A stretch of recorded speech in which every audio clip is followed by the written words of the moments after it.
Hello everyone, I'm very glad that you listened to my story. Please give me a follow and like the video if you enjoyed it. Feel free to comment and provide feedback so I can improve the sound quality. Yes, we invite you to listen to part 2 of the series.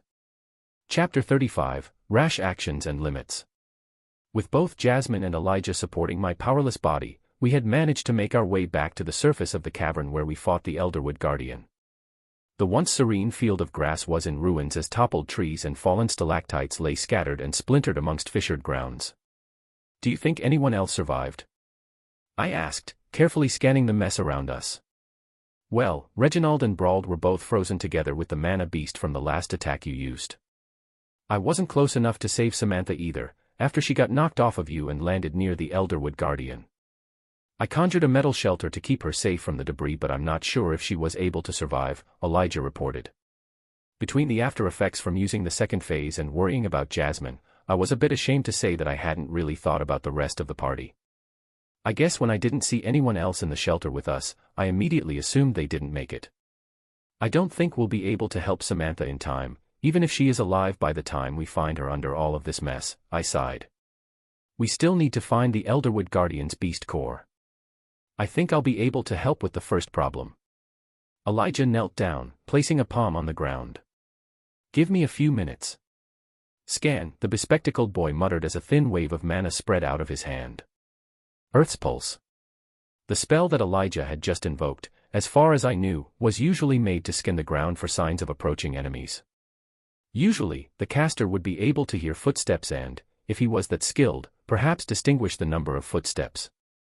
However, to encompass not only the surface of the floor, but the ground beneath it, I couldn't help but become more and more intrigued by this boy. After a few tense minutes, Elijah's furrowed brows lifted into an expression of surprise. I know where Samantha is and her heart's still beating. A sleek, metallic tent rose from the ground at Elijah's invocation and opened up in front of us to reveal Samantha. By the state the conjurer was in, she was just barely hanging in there. Both her legs had been broken clean in multiple locations from where the Elderwood's tendrils had grasped her. Splinters of white jutted out from the bloody mess that were her legs as a milky, yellow pus indicated that her wounds had already become infected. The good news, if we could even call it that, was that only her legs had incurred serious damage. The rest of her body had cuts and bruises but was otherwise unharmed. Elijah's face contorted in horror at the sight as he immediately turned around and lurched forward to vomit. Jasmine rushed towards her and knelt, not knowing what she had to do to help her. Limping toward Samantha, I checked her neck for her pulse and placed a hand on her forehead. Well, she doesn't have a fever yet and her pulse is steady enough where I don't think her life will be in danger anytime soon. The silver lining is that she's unconscious. Some silver lining, Elijah coughed as he convulsed into another dry heave. As Jasmine carefully cradled the unconscious Samantha in her arms, I thought back to when the peppy conjurer had made attempts at striking up a conversation with her. With the two of them being the only girls, Samantha was relentless in her pursuit at befriending the brusque Jasmine. Eventually, Jasmine had started to respond, even smiling at times. I thought about our next course of action. If we wanted to get Samantha to safety, I would need to give up on looking for the beast core for now. However, with Samantha in her state and my body being barely capable of standing on its own, the best thing to do was for Elijah and Jasmine to take Samantha to a medic before coming back down for me. Elijah, I called out to my friend, who was now gasping for air. Just as I was about to give my instructions, a thundering roar rumbled throughout the cavern, shaking a few stalactites loose from the ceiling. What now? Elijah groaned, more in resignation than in fear. Papa. I'm here. Sylv cried out in my mind. It's okay, Elijah, I coaxed, as Jasmine lowered the dagger she had already unsheathed. Despite the childlike voice that rang in my head, the dragon that stood before me was far from anything akin to a child. I let out a whistle. Wow, Sylv. You gained weight, and height, and width. Sylvie, the small cat-like dragon that had always sat on top of my head was now almost the spitting image of the dragon I named her after. Her body wasn't as large as Sylvia's, but it was still over 8 meters long. I could now say with full confidence that Sylvie was indeed a dragon. Her scales had an obsidian black sheen, reflecting the light from the dungeon in an almost divine way. The two horns that sprouted out of her head were sharper and even more menacing than the titan's horns I had seen years ago. With wings similar to Sylvia's, except with pitch-black feathers, and blood-red spikes that protruded along the ridge of her spine, she exuded a menacing, if not baleful, aura around her. The once adorable face and muzzle of hers was now elegant and sharp, her black scara and yellow irises reminding me of a particularly bright topaz shining in the dead of night. Sylv's powerful limbs, armored with jagged spikes at the elbows and knees, lifted as she approached me with a graceful poise, despite her large size. She lowered her head that was as large as my torso, bringing her snout close to mine. Suddenly, her snake-like tongue shot out as she licked my face with the force to lift me from the ground. "My God, your breath is foul, Sylv," I sputtered, barely able to keep myself upright. Hee hee. Sylv's childish giggle rang in my head. Is that a wyvern? But it has 4 limbs. It can't be, right? Is that a DDD? I'm pretty sure she's a dragon, I finished for the dumbfounded Elijah. He stared up at the sight of the fearsome beast, his face filled with more horror than when he had seen the Elderwood Guardian.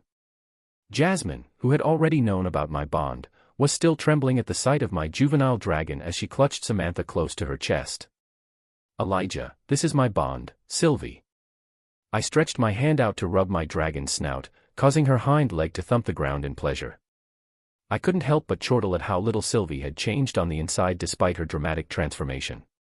Turning to face Elijah, I put on a grim face. "Jasmine already knew about this, but I want you to promise to keep this a secret as well. Dragons have been thought to have been extinct for centuries now, so if anyone were to suddenly see Sylvie, well, you know what greed can do to someone." Elijah nodded frantically in response, his glasses hanging loose on his crooked nose. "We need to hurry, though. It worked out well that Sylvie came when she did. Let's move Samantha on Sylvie's back." I was barely able to stand up on my own now, but walking more than a few steps was out of the question. I watched as Elijah and Jasmine carefully loaded the unconscious conjurer onto Sylv's back before they helped me up as well. It was decided that only Samantha and I would ride Sylv to the first cavern of the dungeon while Jasmine and Elijah would follow close behind. The journey back up only took a few hours compared to the full day we needed when we had traveled down. "Sylv, can you still transform?" I asked as we ascended up toward the entrance of the dungeon. My mind was spinning, trying to come up with a way to protect her from greedy nobles in case she couldn't, but thankfully, she said that she could still change into a miniature form. "What did you do during this time, anyway? How did you grow so quickly?" I sent Sylv while lying down against her long neck. "I hunted a lot of monsters and ate their mana cores. I missed you a lot. I'm sorry I couldn't protect you while you were here." Another gust of wind formed beneath us as she flapped her wings down, accelerating towards our destination. It seemed like her body wasn't able to grow without consuming mana cores, which reminded me of the beast core the Elderwood Guardian had dropped. At this point, I could only hope that it would stay hidden from adventurers until I went back down. When we arrived at the first cavern, where the Betrunners had been, I preparing myself to fight a couple of them in this crippled state. However, to my surprise, as soon as the Betrunners saw Sylvie, they became so terrified, they simply buried their heads in the ground off in the opposite corner of the cave. Jasmine and Elijah arrived a little less than an hour later, both heaving for breath. Sylv's body illuminated as she shrank back down into the size of a kitten at my mention, but I noticed the change in her appearance even in this form. Her red spikes had disappeared and she was pitch black, apart from her sharp yellow irises. All in all, she resembled a demonic, but harmless, black cat. Sputtering out a series of pained coughs, Samantha stirred awake. As soon as she had become conscious enough to feel the pain in her legs, her eyes widened as she gasped from the agony. She had her arms wrapped around herself as she trembled. "Why, you guys all made it," she croaked, her body trembling and her face contorted from the pain. Her face was pale and I could tell she was beginning to burn up by the cold sweat that rolled down her forehead. Her lips were white and cracked as deep bags weighed down beneath her once bright eyes. "Stop talking," I ordered. "You need to save your energy. Don't worry, we'll get you help soon." Ignoring me, she carefully reached into her robe, pulling out my mask and something else. "Look what I have found." "That's," Elijah careened close to Samantha's hand. "The Elderwood's beast core," I finished, gently taking it from Samantha. Nice work. I'll hold on to this until I get the chance to sell it. I think splitting it amongst us would be the best way. Are you kidding me? Elijah shook his head. I don't want it. Me neither. You deserve it, Arthur, Jasmine agreed. What? You guys don't want? I'm just happy to be alive. I think it's fair that the one who killed it gets to reap the rewards, Samantha whispered, her consciousness wavering. I studied the dull green stone, webbed with intricate lines of gray. Thanks everyone. Samantha's lips curled up into a faint smile before she fell asleep again in Jasmine's arms. I put the mask on my face and turned my gaze to my guardian. Jasmine, can you and Elijah go first to the guild hall and get help back down here? I'll stay here with Samantha. With a nod from the two of them, they headed out back up to the surface. Since it would take them at least 4 hours to send the message and arrive back, I planned on absorbing the Elderwood's beast core. With the aid from the powerful core, and with my body that had been assimilated with Sylvia's will, I predicted that I should be able to make a full recovery by the time they came back. Before I began my meditation with the beast core, I took out the parchment I had received from the twin horns and recorded a message, telling my parents that I'll be coming home soon. Forcing my unresponsive body into a cross-legged position, I took a deep breath with the Elderwood Guardian's beast core in my hands, all the while thinking of what I should do with Lucas. It wasn't enough for me to just settle for petty revenge. I wanted to do something more. He was from a very powerful family of notorious mages and his blood gave him a certain amount of protection from the elves. Of course, with my connections with the royal family, I didn't think it would matter much, but the Wykes family that he was a part of could make things more complicated than I wanted them to be. I didn't have much time to dwell on my options as I was stirred out of my meditation by the sound of footsteps approaching. Judging from the uniforms, it was easy to assume that the people that filed in were the medics Jasmine and Elijah had sent. Within the group of medics was Caspian, the lanky head of a guild hall branch. He was snapping orders at the medics and the few guards that he had brought along to protect the medics, just in case. Hiding the mana core I couldn't finish absorbing, I watched as the medics worked on Samantha. They used a mixture of herbs to anesthetize her and pushed back the bones into the right place. The field of medicine wasn't that advanced in this world, so I wasn't sure that they would be able to fully heal Samantha's legs, but I realized my worries were unnecessary when I saw an emitter begin working on her. Caspian walked towards me as I stood up. Good evening, Mr. Note. I didn't expect for us to be meeting like this. Ms. Flamesworth has told me the situation and I know how you must feel. Oh, do you now? Then would you kindly inform me the current location of Lucas so that I may properly respond to his actions against our party? I replied through gritted teeth. Despite Caspian's mild tone, I knew that he had personally come here to stop me from going after Lucas. I must advise you, Mr. Note, to refrain from taking actions against Mr. Wykes, right now. He shook his head, confirming my assumption. And why not right now? My identity is a secret and I have the capability to easily erase that bug's existence. Do you think you have the power to protect him from me? My gaze was unrelenting as I took a step toward the thin man. Of course, I know I don't possess the power to fight against you when you're at your full strength, but I assure you that I can pose a threat to you right now, he calmly replied, straightening his glasses. But even if I could, I wouldn't need to. Mr. Note, I am warning you because, believe it or not, I carry the obligation to care for you since you are affiliated with Miss Flamesworth, even if she is the estranged daughter of the house. The Wykes are the type of people that will carry out revenge in the most extreme and brutal manner. Assuming that you do kill their precious son, Lucas, I know right now, you do not possess the power to kill the whole Wykes house. Even if they don't know your identity, that won't stop them from killing anyone that has had anything to do with you. This includes Miss Flamesworth and the people she's affiliated with, the Twin Horns. Going further than that, I believe the Wykes will further their revenge against you by going against all of the people close to the Twin Horns party, which includes Reynolds Lewin and his family. I could feel the blood running down my fists as my nails dug deeper into my palms. He had me. Like I said, Mr. Note, I wish to be on your side. What I said about the Wykes family is all from previous events in the past, so I can assure you that they will stop at nothing from wiping out anyone that had to do with you, even if they weren't directly related. Until the day you hold the power and authority to protect the people you care for from them, I must advise you from acting against them for now. With that, I'll take my leave. The adventurer, Samantha, must be taken back to a facility to be properly cared for. Giving me a curt bow, he walked away towards Samantha, leaving me with a bitter taste in my mouth. I could only laugh at the pitiful state I was in. He was right. Until I could wipe away the whole Wykes house, it would be dangerous for my family and friends if I acted against them. No matter how much of an asshole he was, it wasn't worth risking my loved ones. Through clenched fists, I swore to myself that Lucas would regret this day.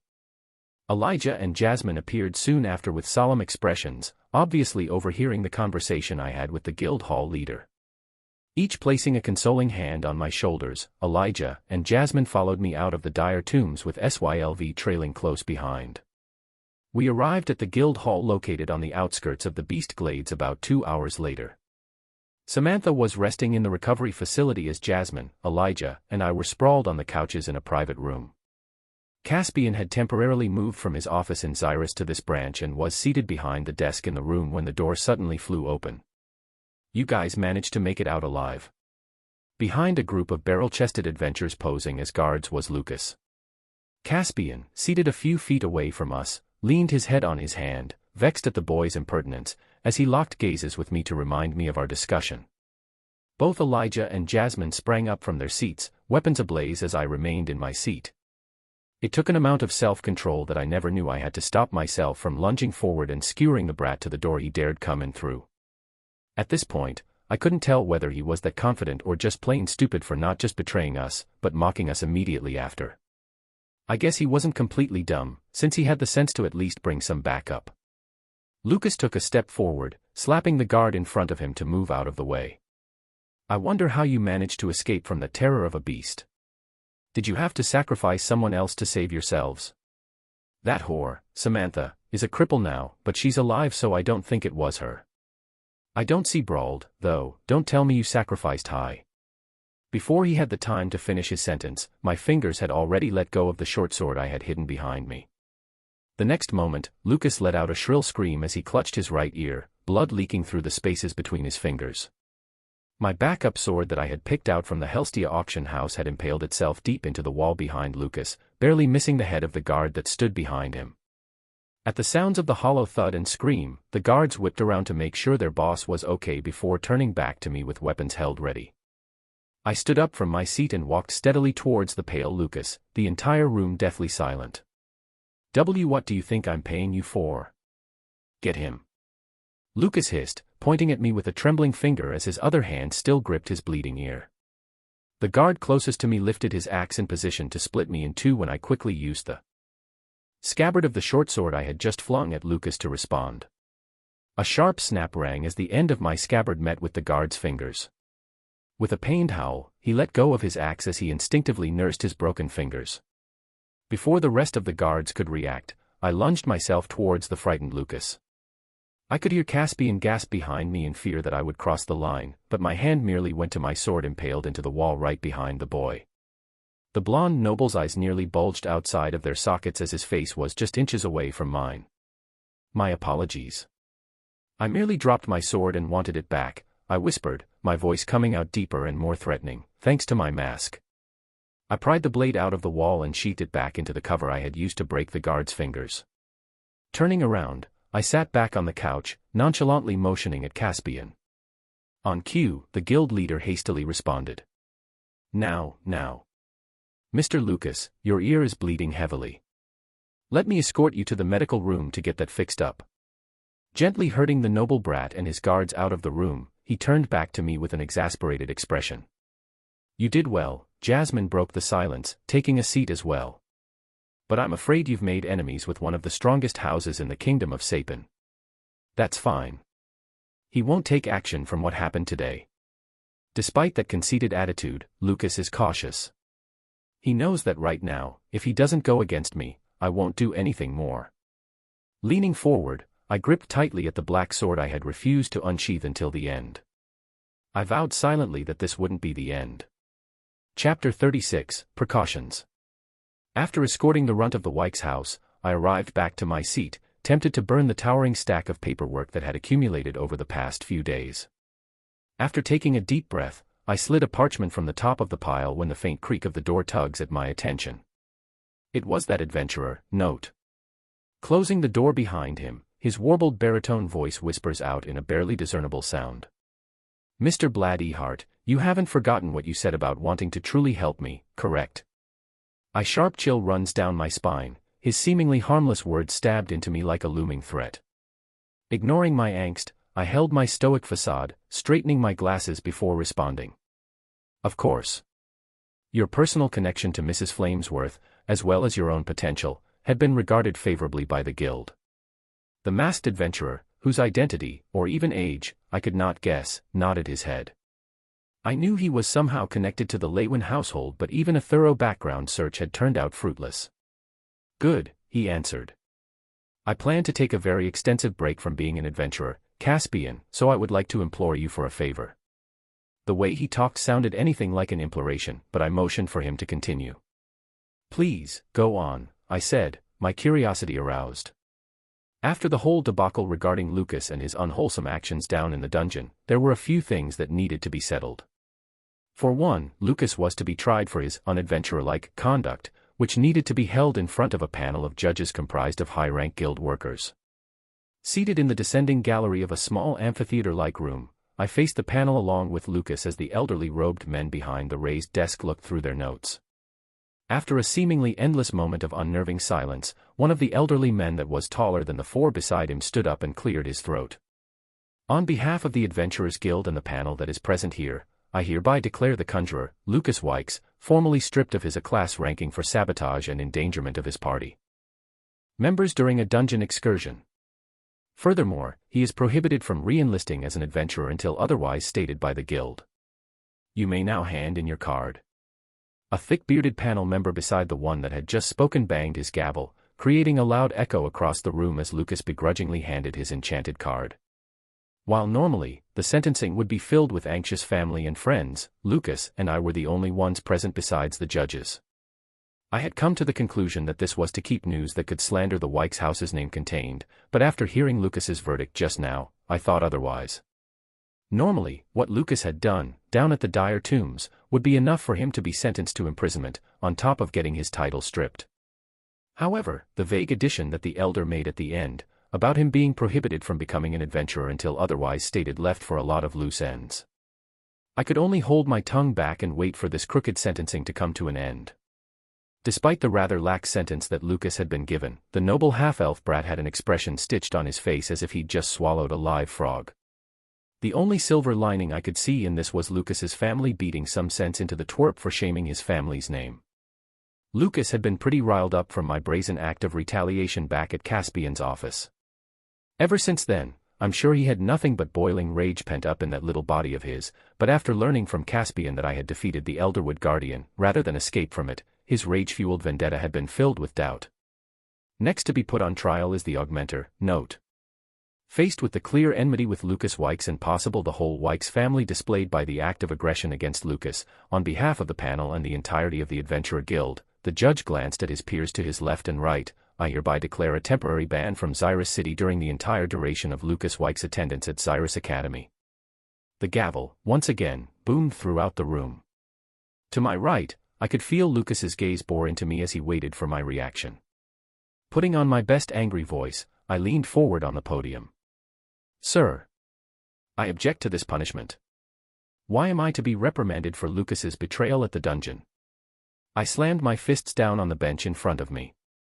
All the while, even from my peripheral view, I could see Lucas's anxious face turn smug from my discontent. I knew revoking his license didn't mean much to him, and with me out of the way, he didn't have to worry about anything. This is not a discussion.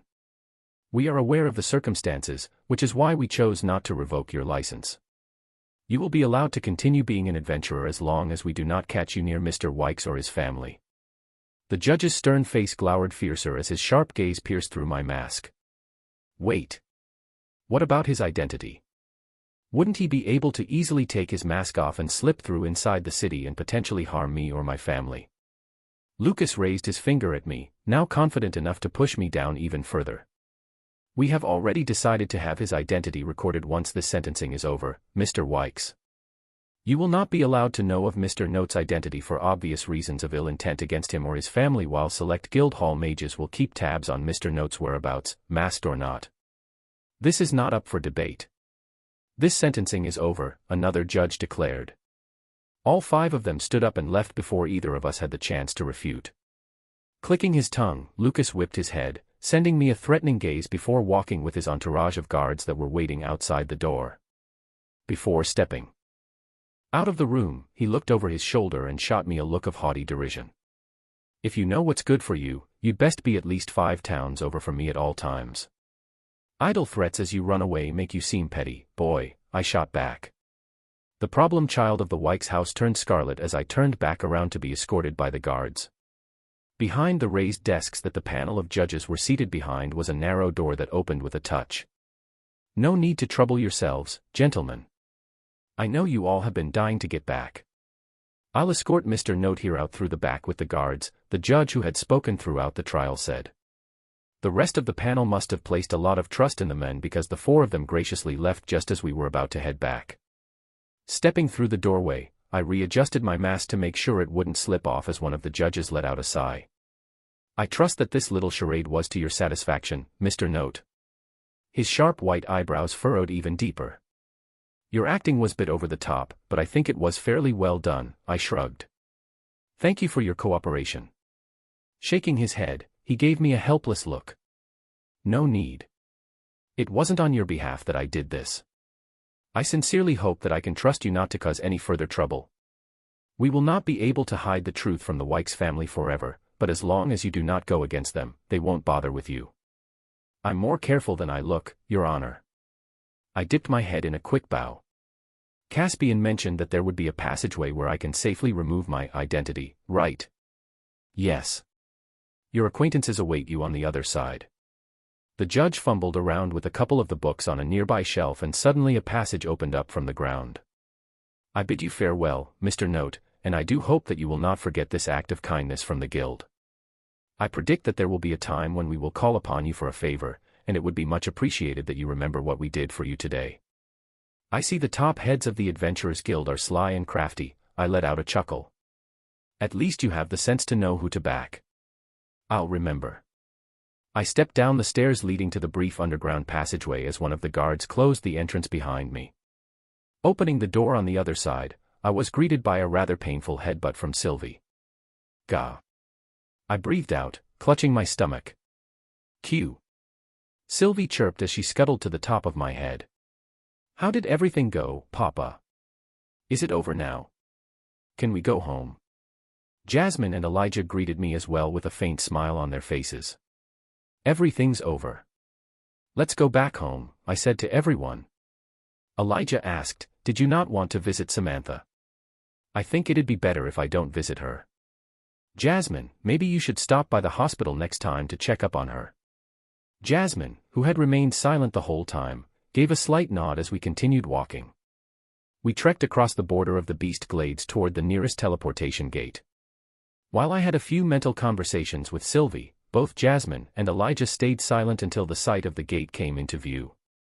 Well, I guess we should split ways here, right? Scratching his untidy black hair, Elijah shifted glances between Jasmine and I with a forced smile. What? I spouted in surprise. You're not coming with us, Elijah. Did you have something you needed to do? I automatically assumed that my newfound friend would come with us, but thinking back, I remembered that he wasn't from the kingdom of Sapin. What? I mean, I don't really have anything planned, but are you okay with me coming along with you? Elijah seemed taken aback by my surprise. What? I didn't really have anything planned, but is it really okay to come along with you? He straightens his glasses and coughs, trying to cover his embarrassed face. Well, you and Jasmine should go through the portal separately from me, just in case anyone suspects something, but I thought it'd be good for you to stay with us for a bit before we go to school. I scratched my head. I don't understand. I never had plans to go to school. Elijah's eyes seemed even more lost behind his glasses than before, so I filled him in. Well, seeing as your goal is to make a name for yourself in Sapin, it doesn't hurt to get yourself an education from Xyrus Academy, I smirked. Elijah looked at me as if I had misspoken while even Jasmine raised a brow at my idea. I'm sorry, I still don't follow. How would I even get into the school? I mean, I might have the qualifications but not the background. Even the fact that I'm from Darv wouldn't give me any leeway to get into the school. Putting an arm around his neck, I leaned against my friend. Don't you worry about a thing, my bespectacled little nerd. Let your big brother take care of the small details. What big brother? You realize that I'm older than you, right? And what does nerd mean, anyway? Elijah chortled, throwing a light jab at my ribs. Besides, I'm not so sure about the idea of going to school with so many students. How would I even fit in after spending my life with those antisocial dwarves? Just to sweeten the deal, I added, you know, Lucas is going to be attending Xyrus Academy. Are you okay with me having all the fun? I agree with AR.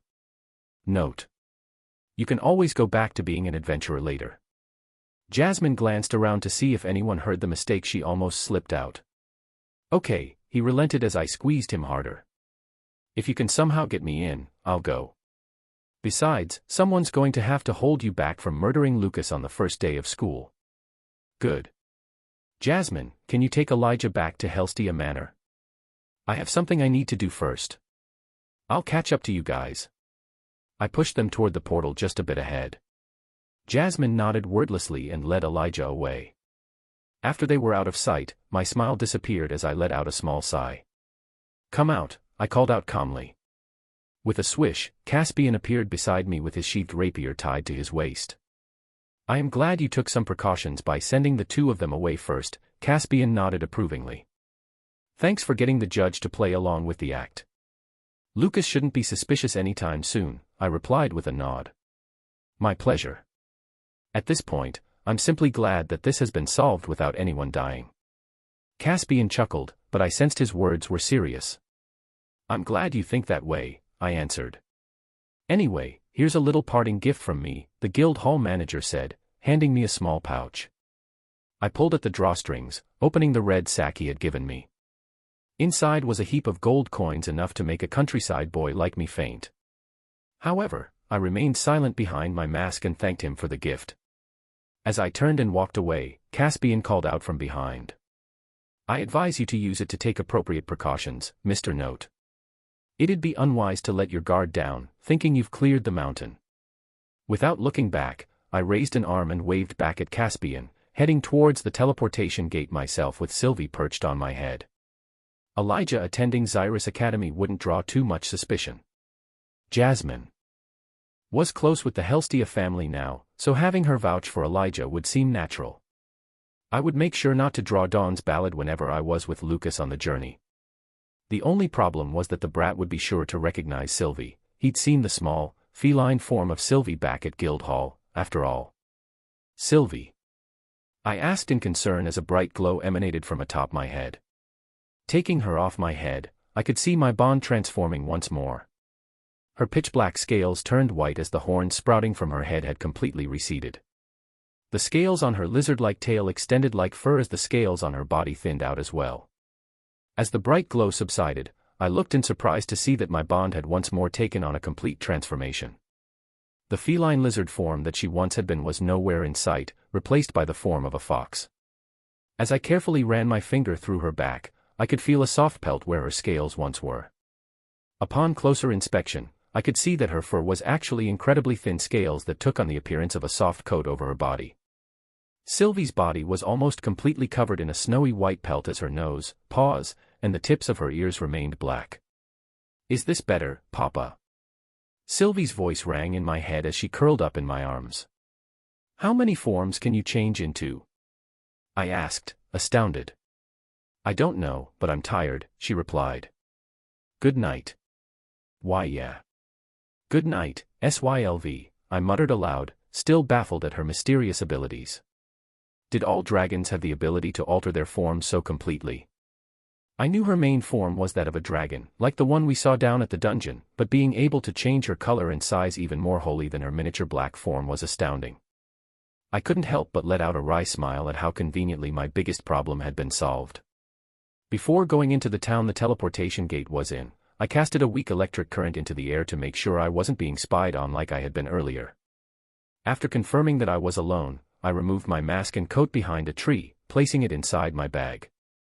Reaching the small town that looked more like an outpost, I weaved my way around the crowd of heavily armored adventurers and robed merchants calling out the goods that they had collected. Clutching my sleeping bond tightly, I made my way to a random merchant and quickly sold my worn and chipped short sword for a few silver coins. Dawn's Ballad, my unimpressive-looking black stick, was still strapped tightly across my waist as I practically tumbled my way in through the front doors of an artifact shop. "Welcome to Equius Artifacts," the store clerk said on impulse before looking at me. "Oh, hello little boy, are you lost?" Playing along, I shook my head, wiping the sweat off my brows. "No, my father just asked me to buy something for him since we're about to leave town." "Ah," the woman cooed behind her desk. "How old are you?" 11, I replied, flashing an innocent smile. "And you're already going on errands by yourself," she smiled. "Well, I have my pet here." "But she's sleeping," I replied, cheerily holding up Sylvie, already getting tired of acting like a kid. "I see, well how can I help you?" The store lady clasped her hands eagerly. "I'm looking for a small dimensional storage artifact," I answered, surveying the tidy little shop filled with trinkets. "Oh." The store clerk looked at me in surprise, but she quickly went to the back room behind the desk. "Here we are."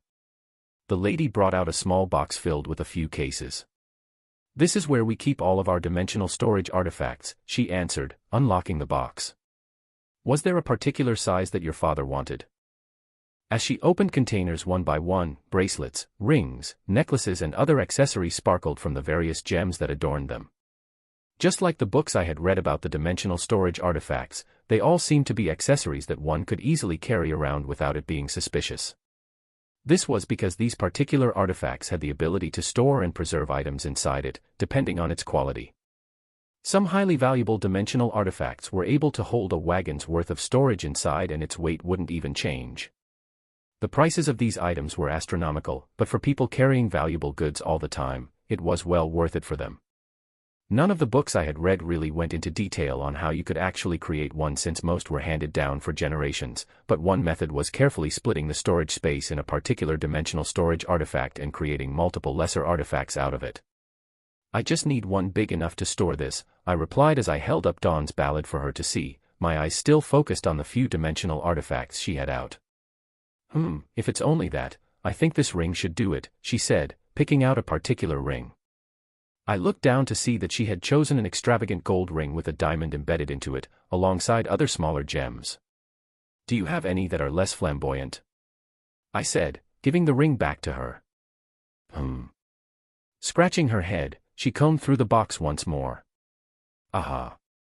How about this?" I opened the small box she had given me to see a dull, silver band inside. "This ring's storage capacity is actually better than the gold ring I showed you before, but the smith that forged this insisted on leaving the ring in this plain state. This ring probably has enough space to fit your stick and a large luggage bag inside," she declared proudly, flashing me a very businesslike smile. I didn't waste any time in my decision. "I'll take it." After haggling with the insistent woman, I managed to buy it for a handful of beast cores that I had picked up over that past year along with 200 gold coins, and that was only because that was how much my father had given me. My total savings now consisted of a few silver coins and the S-Class Elderwood's beast core that I had already partly used. I let out a deep, depressed sigh, reminiscing of the times when I could live happily with just a couple of copper coins back in Ashbur Town. If Caspian hadn't given me the 100 gold coins to use to take precautions with, as I left, I wouldn't have had enough to even afford one. After slipping the ring into my right thumb, since it was too big for any of my other fingers, I willed mana into both the ring and my sword. Instantly, the black sword glowed and got sucked up into the ring. I did the same with my mask and coat that was inside my bag and proceeded towards the teleportation gate Jasmine and Elijah had gone through at the center of the town. Chapter 37, A Son, Brother, and Friend. As I stepped into the teleportation gate, the familiar nauseating sensation hit me. I could never get used to the teleportation gate, despite the number of times I went through it. The feeling of being stuck in a space where I had no control just didn't sit right with me. Anxiously twiddling the dimension ring loosely dangling on my thumb as the blurred scenery zipped by, I couldn't help but get a headache just thinking about how careful I would have to be once school started. I bought the ring so my sword wouldn't be in plain view. While I never used my teal-bladed sword as an adventurer, I did have it strapped to me in its dormant form at all times. I also caught Lucas eyeing it a few times with curiosity while we were in the dungeon together. If he saw it again on my person, it would be a dead giveaway. Arriving at the other side of the gate in Xyrus, I heaved a big breath. I was home. Catching a carriage home, I passed by the academy I would be attending. The premise was enormous, and just looking at it from the outside, anyone could tell how much time and resources the kingdom had put into this place. It seemed like its own separate world inside of the city, with various structures and landscapes changing throughout as I rode along the smooth roads. "Sir, we have arrived at Helstia Manor." The driver got off and opened the door for me, tipping his hat as I stepped down gently, careful not to arouse my slumbering bond as I handed my driver a few copper coins. Taking one last look, I walked up the stairs I had become so familiar with. I cradled Sylvie with one arm, feeling for the gentle expansion and retraction of her stomach to make sure she was just sleeping. Ever since her transformation, she had been fast asleep, filling me with unease. After prodding at my bond's mind once more, I knew she was okay, just sleeping heavily. I hadn't even made it up the stairs when the large double doors flung open with a loud thud. In the center of the entranceway, a little girl stood with her hands resting on her hips like a scolding mother. On her face was an expression I couldn't quite describe. She appeared to be scowling, but flashes of excitement and joy leaked through her obvious facade. With the same half-scowl half-delighted expression, she gracefully leaped down the flight of stairs and bludgeoned me in the gut with the crown of her head. I quickly raised my arms to get Sylvie out of harm's way, but I couldn't save myself as the wind quickly escaped from my mouth. For a moment, we were both silent as I gently stroked Ellie's hair as her face remained buried in my chest. "Welcome back," she mumbled. "Sorry." I tried to pry my sister off me, but her arms squeezed harder around my waist in refusal to let go. Ellie looked up with red, tear-filled eyes as she clung onto me like a baby koala. I said, "Welcome back, big brother." "Thanks, Ellie." "Good to be back," I replied with a smile. "Now how about you let me go?" "That depends," her almond-shaped eyes narrowed. "Are you going to leave again?" Letting out a chuckle, I shook my head. "No, I'm not." "Then I'll let go." Releasing me from her grasp, she quickly wiped away her tears with her sleeve. She looked at me once more, this time with a more lively expression. "Come on, let's go inside." She scurried back up the stairs, motioning for me to follow. As I trailed behind her, I couldn't help but remember how much she'd grown from when I had first met her after coming back from the Elven Kingdom. Ellie should be about 8 right now. Her birthday was a few months before mine, so there was always a period where she'd only be 3 years younger than me. For most people, that wouldn't matter, but for some odd reason, Ellie never failed to mention after her birthday that we were only 3 years apart. As my train of thought shifted to her age and maturity, a sudden realization struck me like lightning. My sister, with her puppy-like eyes that shined brightly in a light sand color, and perky little nose that had become more defined as she lost more of her baby fat, was blossoming into a cute young lady. This meant that, in a few years, if not sooner, boys would start gaining interest in her. And when they started gaining interest in her, they'd begin making moves. It'd start with little things like sharing lunches during snack time at school. Then it'd escalate into holding hands. Then, after getting comfortable, the cheeky bastard might try to sneak a quick peck on my sister's cheek. After the cheek, it'd... Oh no. My eyes widened in horror as my mind zipped through the future years of Ellie's adolescence into full womanhood. I couldn't help but imagine my poor baby sister getting flocked by testosterone-filled boys that only knew how to think with their endocrine system.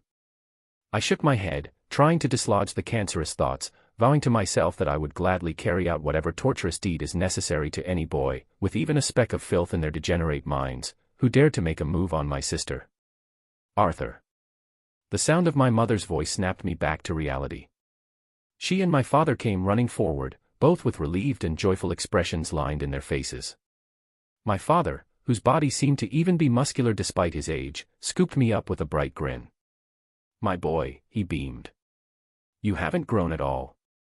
Your beard's longer, old man. Trying to match the wrinkles on your face." I smirked, wrapping my arm around my dad's neck.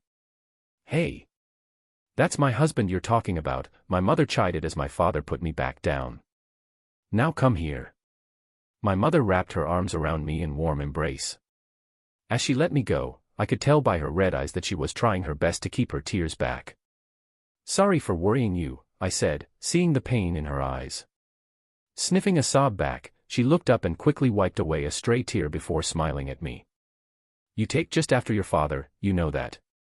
Always getting into trouble, always worrying me. When the ring activated. She stopped talking as tears rolled down her cheeks. Still, her smile never went away as she chided me, her eyes peering at me with love and worry. My father wrapped his arm around Mother's shoulder, pulling her close. Your mother couldn't sleep for days after the ring activated. We both knew you wouldn't have died that easily, but it couldn't stop us from worrying. I'm sorry for worrying you, I repeated as my heart dropped to my stomach. Thankfully, the status on the Masked Swordsman, or note, was updated at Guildhall, saying that you and your party arrived at the branch near the Beast Glades, my father continued, tousling my hair with his free hand. Ellie, who was hiding behind father for some reason, took a peek out from behind him. I seem to cause nothing but concerns for you guys, I said with a wry smile before looking at my sister. I'm sorry, Ellie, for being away so much and making Mom and Dad cry. I forgive you, Ellie sniffled, hiding behind our father again. It's a parent's job to worry for her children, my mother soothed. Although, you seem to be fulfilling your end of the bargain a little too well. My mother, taking a glance at my little sister, turned to me and whispered just loudly enough for everyone to hear, and don't worry about your sister. She was waiting by the window the whole day since your friend, Elijah, came in with Jasmine. Mom. Ellie gasped. That was supposed to be a secret. My little sister clung hard onto my mother, making her submit as we all laughed. I guess that's my cue. Elijah chimed in from the top of the stairs leading to the second floor. My newfound friend had been waiting for our little family reunion to end with Vincent and Tabitha. Took you long enough to get here. Did you decide to take a small tour before coming here? Elijah joked as he hopped down the stairs. I wanted a break from your unsightly mug, I retorted, giving him a snide grin. Where's Jasmine, anyway? She already went back with the twin horns, he answered, removing his glasses and wiping them with the end of his shirt. Looking at the bespectacled young man, it was hard for me to recall how inexpressive and cold he appeared to be when I had first seen him in the testing grounds. Arthur Lewin. The prodigious son returns. Vincent clasped my back, locking his arms around me with a tight bear hug. We're glad you're back safe, Arthur. Tabitha followed behind him, pulling me into a lavender-scented hug as well. Thank you, I smiled, dipping my head. For everything, I mean. Taking care of my family and allowing us to stay. Ah, Vincent interrupted with a finger held up. You're going to make this old man sad if you act so formal. Come now, I thought you had finally warmed up to us. He's right, you know, Tabitha joined in. Please, Arthur, your family is a part of our family. No need to distance yourself with formalities. Just think of us as your aunt and uncle. You're right, I smiled, stopping myself from apologizing once more. At her words, I realized that there was one person absent from the Helstia family. But before I could ask, Vincent caught my gaze and let out a chuckle. If you're looking for Lily, she's not here. Vincent had a wicked smile on his face while Tabitha rolled her eyes at him. Lily got accepted into Xyrus Academy. She started attending last fall after she turned 12, Tabitha filled me in. Wow, I beamed. So she's really learning to be a mage. I'm glad. Tabitha nodded at this. Yes. She really wanted to be here when you came back to tell you herself, but unfortunately, spring semester started, so she's stuck in the dorms until break. But it's all thanks to you, Arthur. Never would have figured, after generations of nothing, that a mage would be born into the Helstia house. Now come, all of you, no need to stand around here when we have a perfectly good set of couches in the living room. After being herded into the next room over, we began discussing my time as an adventurer.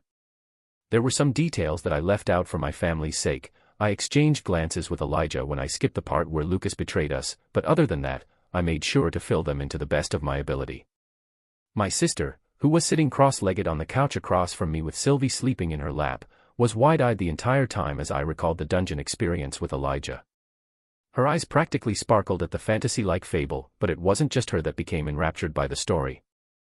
The audience couldn't believe it when Elijah continued the story on for me and told them about how I had defeated the Elderwood Guardian. They refused to believe us until I finally pulled out the beast core. It was then that they were forced to swallow their doubts as they stared in awe at the dull green orb that was smaller than my fist. Speaking of core. Dad, what stage are you at? I asked. Giving me an embarrassed chuckle, he answered, I've been stuck at the bottleneck of the dark orange stage since you left. No matter how much I meditate and purify mana, I can't seem to break through. Perfect. Use this then. I tossed the core to my father, catching him by surprise. I had to use a bit while I was healing, but there should be enough in this beast core to help you break through. Handling the small orb like it was made God-sent, he shook his head with a frozen expression. Son, I can't. This is something you fought for with your life. I can't just take this from you. I was prepared to shove the orb down my father's throat when my mother chimed in. Honey, I'm sure Arthur isn't giving this to you on a whim. If he wants you to have it, it's for a good reason. Listen to your wife, Ray. The boy must have his reasons. You're his father, for God's sake. Get stronger, it'll help me as well.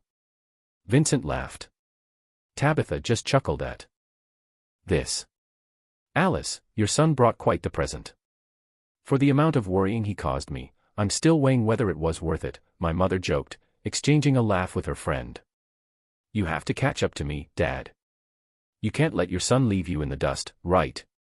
I smirked, attracting confused gazes. My father looked up at me. Don't tell me. Yup, I leaned back on the couch, light orange stage.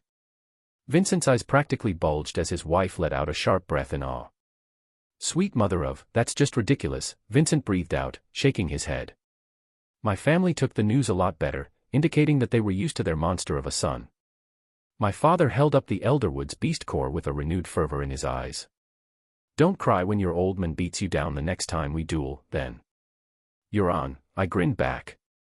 We shifted topics after a few more awestruck comments by Vincent and Tabitha. The next order of things had to do with Elijah. He had told everyone about his background before I had arrived but left it at that.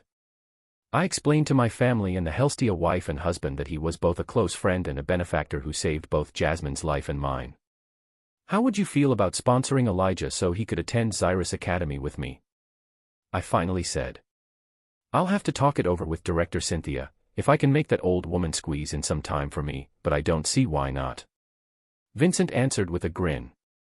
His eyes twinkled underneath his glasses as he studied the anxious Elijah. From the stories he'd heard today, there was no doubt that the inner businessman in him had flared in excitement. Investing in future generations of mages was a large part of what rich folks did in order to maintain their power and status later on. Vincent excused himself first, saying that he was going to write a letter to the director of Xyrus Academy right now. My father went out into the backyard, saying he was going to start training immediately, so it was just my mother, Ellie, Elijah, Tabitha, and myself left in the living room. My mother and Tabitha took turns squeezing out more details from when I was adventuring before my mother insisted I have a checkup from her to make sure I didn't have any lasting wounds. I told her I was fine and that I'd put the glove she gave me to good use. She didn't seem too happy about the fact that I had actually been in a situation where I had to use it on myself, but she was just glad I was still in one piece. I talked a bit more with my baby sister. She was curious as to why Sylvie changed appearance and why she was sleeping. After explaining that she was tired from the adventure, I realized how drained I was. Mom, and Tabitha, I think I'm going to head up with Elijah as well. I'm a bit worn from the journey. Of course. Don't forget to wash up before sleeping. My mother smiled at us as Elijah respectfully wished everyone a good night. Good night, brother. Good night, Elijah, my sister chimed, carefully handing me my bond. After we excused ourselves, Elijah and I headed up to my room. Elijah, you wash up first, I'm going to organize my things. The maid brought the set of sleepwear I asked for and I absent-mindedly walked into the bathroom to give it to Elijah. Hey! I'm naked. Elijah yelped, snapping me out of my thoughts. My friend nearly slipped on the damp floor as he fumbled to cover himself. Relax, princess. I can hardly make out your shape because of the steam, I lied as I left the bathroom. With his black hair dripping on the floor, Elijah walked out of the bathroom, the set of pajamas I had given him and a small absorbent cloth draped over his shoulders. Dang. I didn't realize how great a warm shower is, Elijah sighed, his eyes covered by his fog-covered glasses. Your turn. Elijah was right, the hot water was pure bliss on my bare body. After quickly washing myself, I carefully cleaned Sylvie with the damp washcloth. I wasn't sure if it was because she could sense that I was near her, but she didn't stir at all from her sleep. Laying side by side in the one large bed that occupied one side of the room, Elijah and I began talking. Is this line of pillows between us really necessary? I asked, placing Sylvie on the pillow above my head. Shut up. It's weird already that two boys are sleeping on the same bed, Elijah retorted, stacking more pillows between us. I couldn't help but realize that, in the mind of a 12-year-old boy, being uncomfortable in this situation wasn't odd. Would you have preferred that I was a girl? I smirked, shifting in my side of the bed to get comfortable. Elijah's head popped up from the other side of the pillow wall. Do you think we'll learn a lot at Xyrus Academy? Elijah asked, ignoring my snide remark. Who knows? I imagine it'll be a little boring, no. Both of us are well above the skill level of the first years there. But there will be people from all those powerful families. I imagine there will be a few who are on my level, right? I'm really excited to learn how to start controlling my powers. I'm glad that Xyrus has a lot of famous mages to learn from, Elijah gushed, his face lit with excitement. Yeah. I think it'll be useful learning more about lightning and ice attribute skills. I looked down at my hands. These hands had grown a lot faster than I imagined. Just a few years ago, my hands were that of an infant. Just like my abilities, my body would continue to grow and mature. The thought of that, along with experiencing everything I couldn't in my past life, filled me with excitement. Hey, Elijah called out, interrupting my train of thought. Have you thought of what you're going to do about Lucas? Lucas has no idea who I am, I replied. And until I'm confident that I can confront his whole family, I'll have it stay that way for the time being. Training comes first. Well, you can count me in. Lucas is probably going to have it out for me when he sees me, but he doesn't think too much of me, Elijah replied. I still can't believe that Ass tried to sacrifice all of us so that he could escape. He is an ass, I agreed. But we're probably going to meet more people like him along the way, maybe even worse. Elijah was silent for a moment, hidden behind the stack of pillows between us inside our dark room. Suddenly, his head popped up once more and he stared seriously at me. Hey, Arthur. Do you think I'll find a girlfriend at Xyrus? Caught off guard, I let out a cough.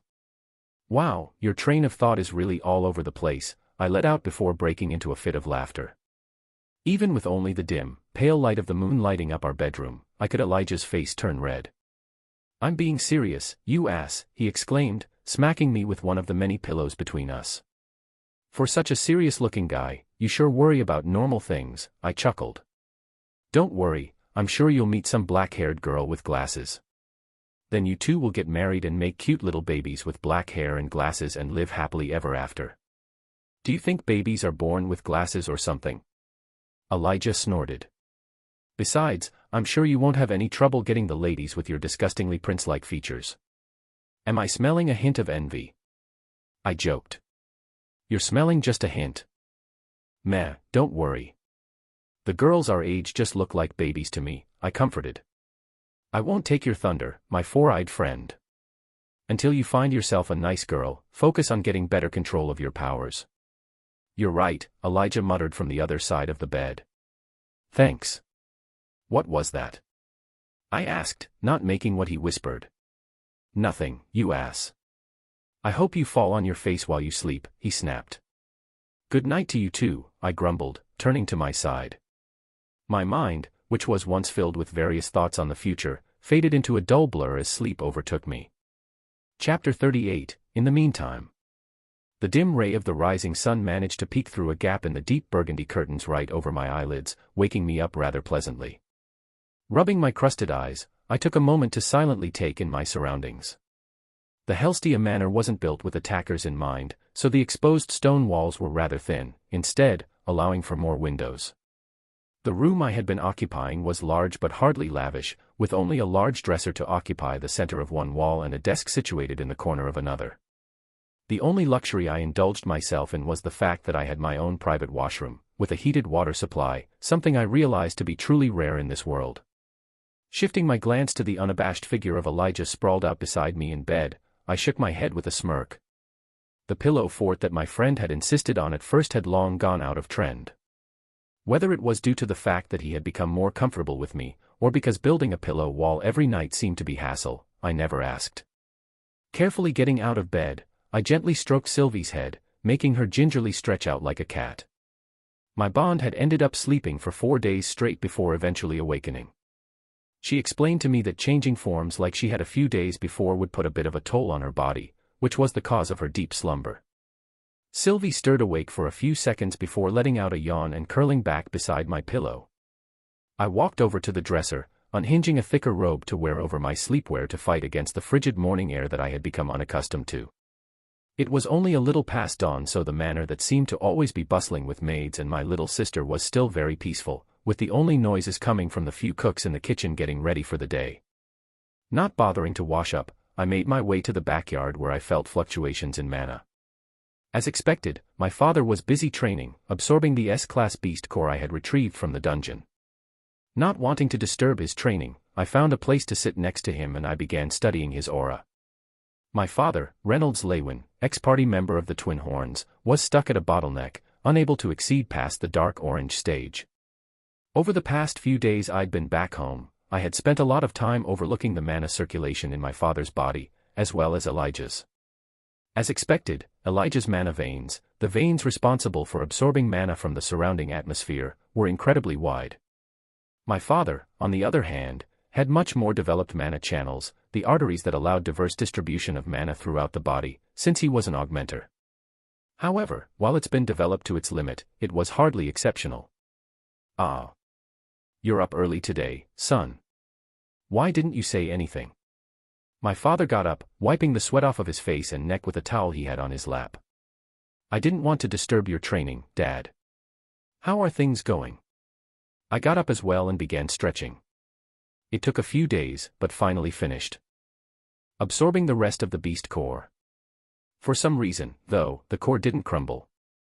He handed the S-class core back to me with a curious look on his face. Usually, after the purified mana stored inside the beast core is depleted, the beast core would crumble into fine dust. Thinking it peculiar myself, I put it into my pocket to study later. My father had been doing little else except eating and sleeping for an hour or so during the process of absorbing the beast core. At first, not much difference in levels could be felt, but looking at his aura now, I could see a noticeable change. Noticing my inquisitive look, he shot me a smirk and tossed me his dirty towel. Your father has now passed the dark orange stage into the solid orange stage. I gave my father an exaggerated round of applause as he began flexing his muscles in demonstration of his accomplishments. Congrats, Dad. Now that you're at solid orange stage, I think it'll be okay to teach you something I've been messing around with. I tossed the towel onto a nearby chair. Giving me a curious look, he beckoned for me to continue. Focusing a tiny bit of mana into the palm of my right hand, I will a small flame to ignite. Here is the most basic flame attribute technique you learn, Ember. I shoot the small flame from my palm toward the towel that was hanging off the nearby metal chair. As expected, the small flame, by the time it reached its target, was so diluted that all it left was a tiny black soot mark in the middle of the white towel. If you're talking about mana theory, it's not anything new to me, son. For augmenters, since we produce mana from within our bodies, the farther the mana travels away from us, the more diluted and weaker it becomes. I wasn't trying to demonstrate mana theory. That'll be for next time, Dad. I wagged my finger at him, earning myself a hard thump on the head. Rubbing my head, I willed another small portion of mana into the palm of my hand. I ignited another flame, but whereas the first time the color of the flame was bright red, this one was orange. Now watch, Dad.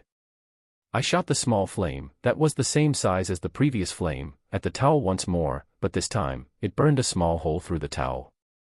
My father didn't show much of a reaction. Didn't you just add more mana into the flame to make it stronger? Shaking my head, I explained.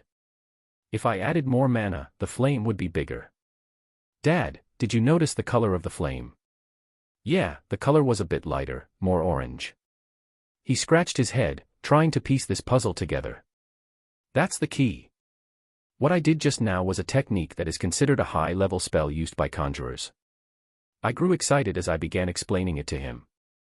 You see, fire's temperature, or more accurately, the rate of combustion, depends on a mix of different things: the amount of oxygen in the atmosphere, thermal radiation, the type of fuel being burned, the oxidation of the fuel, and so on. The so-called fuel being burned, in this case, is fire attribute mana. What I discovered while playing around with it is how versatile this fuel can be. That orange flame, Dad, was a flame much hotter than the previous one, making it even stronger. I stopped to take a breath. My father shoots me an expression as if I had just talked to him in Hebrew, but he seemed to have understood the last portion of my explanation. So what you're saying is that, by using the same amount of mana, I can produce an even hotter flame for my techniques? He fiddled with his beard while pondering. Exactly. Watch, it can go even further. I demonstrated again, this time producing a yellow flame, which left an even bigger hole in the towel, with the ridges still aflame. I didn't stop there. The last demonstration took a bit more time, since I had to manipulate, very carefully, the fire attribute mana in my palm. After a couple of minutes, I produced a dim blue flame, which made my father's eyes go wide. Upon throwing the blue flame at the towel instantly combusted and the fire spread rapidly, eating away at the towel until only ashes were left. Are you sure you're my son? My father gave me a suspicious eye before smiling. Smiling back, I replied, I must have gotten Mom's brain right. Just then, Elijah walked in, his hair a bird's nest and his glasses crooked. He cast a drowsy glance toward us, taking in the sight of me clinched in a headlock by my father, who was squeezing hard at my nose as I tapped in resignation. What are you guys doing? He said as he yawned, rubbing his eyes. Training. We replied in unison, my voice coming out nasally through my pinched nose. I gave my father a few key pointers in controlling the structure of his flame attribute mana so he could produce higher-level flames. Changing the structure of the attribute mana was basically the essence of chanting a spell. Using vocal incantations could condition the brain to change the structure of the mana in the atmosphere to create a spell. While settling into a meditative position, my father asked, Son, why did I have to achieve solid orange stage in order to learn this though? The higher your mana core stage, not only do you have a larger pool of mana to draw from, the purified mana inside of you becomes higher quality, so you can have more control over the minuscule properties of it, I clarified, turning my focus onto Elijah. Nodding in understanding, my father resumed his training, holding his right palm up and willing mana into it. Elijah's training was a bit slower. What I realized with Elijah was that his control over his main element, earth, was unstable, metal even more. It wasn't so much as a problem with mana manipulation of earth attribute mana, but more so the quantity. Elijah's lack of control over the strength of his power made it so he couldn't make precise and coordinated spells. One thing that continued to baffle me about Elijah's magic was how unfair it was. Earth was powerful, yet limited in the sense that conjurers and augmenters alike could only make do with the earth that was accessible to them. Most of the time, that wasn't a problem, but it still gave a certain amount of predictability in the attacks that earth mages used. Elijah, on the other hand, seemed to have the ability to change the structure of molecules and change them into earth. The closest thing I could think of that may explain it was something akin to alchemy. Elijah, for example, could summon earth spikes from trees and buildings made of wood. A limitation is that he wasn't able to conjure earth spells from water or thin air, but his capability to so easily change the structure of earth and its properties was frightening, even to me. When I thought about the possibilities of how his powers could be used, I thought of the spell, petrification. When normal earth conjurers used the petrification spell, it was actually just using the surrounding earth to form around the target, petrifying him. Elijah, on the other hand, if he became adept enough, could literally change a human into stone. I shook my head to dismiss my frightening thoughts. At this point, I was just glad that Elijah was a friend, not a foe. Elijah's training consisted of playing around with a small ball of earth. He had practiced doing different things with the small ball of earth, rotating it really fast, changing the shape of it, expanding it, condensing it, splitting it into different pieces, etc. This way, he could train both his mana control and shorten his incantations by learning the so-called theory of how the spells worked. As my father and friend concentrated on their training, I headed back to my room, leaving the two of them alone. I couldn't help but smile at the sight of my Bond sleeping so defenselessly on my pillow. She was most likely still recovering from her transformation, observing the amount of time she still spent sleeping. Fortunately, these periods of slumber had been getting shorter. Sitting on the edge of the bed, I took out the beast core my father had returned to me, probing it with a string of mana. The mana inside had been depleted, so I was curious as to why it hadn't dissolved. However, upon probing a bit deeper, a sharp pain in my left arm made me drop the beast core. What the hell? I rubbed the rune on my arm that I had always covered underneath Sylvia's feather. Carefully picking up the beast core again, I probed it once more, even more intrigued than before. Suddenly, inside the vast black space of the beast core that I was studying, the shadowed figure of the Elderwood Guardian that I almost lost my life to appeared, bowing at me with its lance pointed directly upward. A beast will. I trembled in excitement as I clutched harder at the invaluable prize I had obtained from the dungeon. What would happen if I were to integrate with two beasts? Was that possible? Would I then have two? Or would this one replace my dragon's will? While I was thinking of these things, a sudden feeling interrupted me. It wasn't as intimate as the mental transmissions I had with Sylvie, but a primitive form of communication. Realizing that it was from the will of the Elderwood Guardian, I injected more mana into the beast core, hoping it would somehow allow me to have a better connection with it. I see, I muttered aloud. A feeling of disappointment washed over me as I let go of the beast core. From what the Elderwood Guardian was trying to express, if I were to try and absorb this beast's will, only the stronger of the two would end up being left. It made sense, but what I didn't understand was, why wasn't my father able to absorb the beast's will? I realized the answer almost immediately after remembering what Grandpa Virion, that crazy old elf, taught me a few years back. There was the matter of compatibility between the beast's element and the mage's element attribute. I couldn't help but let out a small smile knowing who to give this to. "Good morning, Papa. Why are you smiling?" Sylvie cuddled up on my lap and let out a purr as I stroked her fur-like scales. "I'm just thinking of how fun school is going to be," I answered. "Brother. Wake, oh." My sister slammed the door open, but after seeing me awake, she just stood by the door. Walking up, I patted my sister's small head with a smile. "Let's go eat." Chapter 39, Introspection. Phew. Wiping the sweat off my body with a towel I then hung nearby, I put my robe back on. I stood on the backyard patio with only the full moon illuminating the area. Sylvie was curled up beside me, her now white fur heaving up and down, matching the pace of her breathing. With everyone else asleep, I had the peace of training to my heart's content. These past few weeks, I've been doing little outside of training myself as well as helping the growth of Elijah and my father, with a few pointers for my baby sister as well. Ellie hasn't been training much, but her progress was still pretty decent. I predicted that she'd awaken around 11 if she kept at her pace, maybe even 10 if she actually started trying more. I found it oddly satisfying when I watched my sister play with the friends she had made at the school for ladies, a small class of noble young girls gathered together to be taught etiquette and basic household skills. Early on, I learned that this general population believed that proper and refined ladies should have both the manners and grace of a queen, while still being able to cook and sew for her husband. In the world I lived before, women worked just as much as men, and the whole "women should stay at home" saying became taboo, often incurring the wrath of many females and other males alike if said aloud. However, the things Ellie learned in school seemed to only be reserved for the public, because though Ellie was asleep now, she'd made a fuss beforehand, saying she wouldn't go to bed if I didn't stay with her until she fell asleep. I couldn't help but chuckle when I compared that spoiled behavior to the refined, graceful facade she'd put on in front of her friends, acting all ladylike and whatnot. I'd almost burst out laughing when she addressed me as, "Dear honorable brother," in front of the couple of girls her age at her tea party. My sister's birthday was coming up soon and I could tell she was eagerly wondering what present I would give her. Knowing her, she would probably love whatever I gave her as long as I gave it some thought, but with my personality, I wanted to give her something functional as well. The problem was, I was out of money. This blasted dimension ring costed me all the gold I earned as an adventurer. I thought a little bit about what I could do to earn money when something came to mind.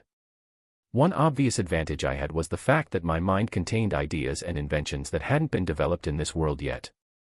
With a satisfied grin on my face, I turned back to training.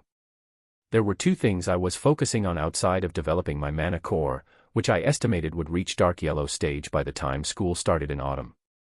One was training heavily on my lightning and ice attribute skills, which were by far my strongest assets. I decided I'd keep my fire, water, lightning, and ice skills a secret during my stay at Xyrus Academy. Being an adept dual elemental augmenter was the most attention I would want during my years there, and since Lucas had only seen me use fire elemental skills during the dungeon excursion and at the testing grounds, it'd be even harder for him to fit the pieces together if I only used earth and wind magic. If I purposely didn't train my earth and wind magic at all until I entered the academy, it'd be more than enough to pass off myself as a mere talented genius that wouldn't raise too many eyebrows. I opened one of the books I brought with me from the library. I managed to find some of the limited books on deviation skills, containing a few segments on lightning and ice. It seemed that, for lightning, there were two main methods that augmenters opted to. One was internal, and the other was external. Because of the unique properties of lightning compared to other elements and their deviants, there were some individuals who focused on using internal lightning skills, which was stated as much more difficult.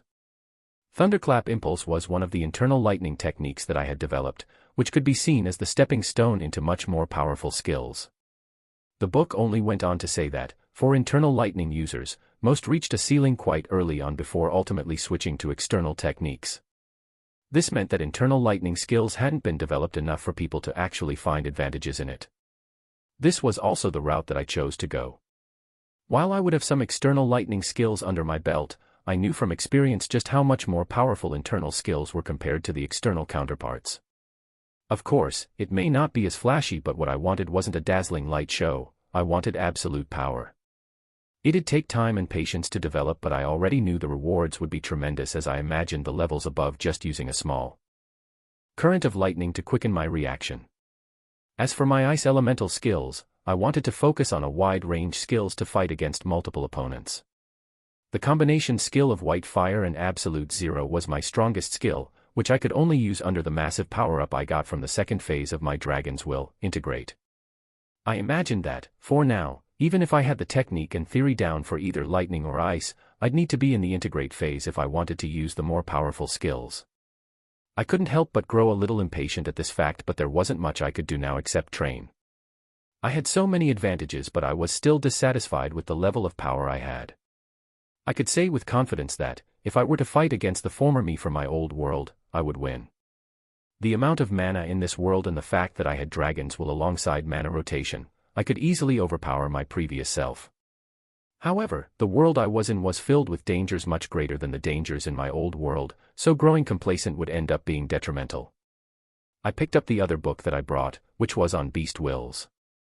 I'd already read it once, so I skipped to the part on training it, which made me sigh in helplessness. I saw this coming, but I couldn't help but grow disheartened when I read it the first time. It seemed that the best way to train the beast will acquired was being taught by the beast itself. The only other alternative mentioned was to study thoroughly about the beast itself so the beast tamer could learn and practice the traits of the beast. Option 1 was obviously out of the question, seeing as Sylvia either died or become hostage to whatever being that Blackhorn figure was. Option 2 had its limit as well. The fact that I could even use one of the acquire skills and even go into integrate phase was because of the perks in being a legacy tamer, where a certain amount of insight came alongside the will. Even for a dragon, she seemed so unique, I couldn't even imagine what sort of powers she had. I wished she had left me some clues as to what some of her powers were before everything happened. Snap out of it, I said aloud while smacking both of my cheeks. Bringing myself down on what I didn't have wasn't going to solve anything. Besides training my lightning and ice attribute magic, the other skill I wanted to learn was magic cancellation. The theory was that elemental attribute mana was manipulated, whether through the form of a spell or through extensive knowledge of the skill, into the projected destination or into the caster's own body. Speaking very technically, these mana particles were basically coded to affect either the atmosphere or the specific target to produce a certain outcome. There was a very small delay from when the mage casted the coded mana particles and when those particles had an effect and formed the spell. During that delay, if I was able to potentially disrupt those mana particles with mana of my own, I would be able to discreetly terminate the spell without it even forming. While in theory that sounded amazing, there were several problems. 1. In order for this to even work, I would have to know what spell the opponent was using. That wasn't a problem when the conjurer or even the augmenter chanted the spell, but in cases of mental chanting, or even instacasting, I would have to know what the spell was by the makeup of the mana during the near split second the manipulated mana particles were cast before it took effect and formed a spell. This required learning a tremendous amount of spells and figuring out which skills could effectively cancel them out. Just thinking about that left me with a headache. Most spells could be figured out with magic theory, but being able to almost instantly think of the correct spell to counteract the opponent's meant I needed to know it by heart. However, I knew that mastering this skill would be a priceless asset, especially for someone like me, who was able to manipulate all four elements. I picked up my books and towel with one hand and picked up Sylvie with the other and headed back up to my room. Vincent offered another room for Elijah, but my parents wouldn't allow it since he was a Lewin guest, which meant he should just stay in one of our rooms. As a compromise, I asked them to just bring in another bed for Elijah, since the room was more than spacious enough. Returning back to my room, Elijah was already fast asleep, straight on his back with his arms folded on his chest, as if he was lying in a coffin. Even when he slept, he looked like such a straight and proper fellow.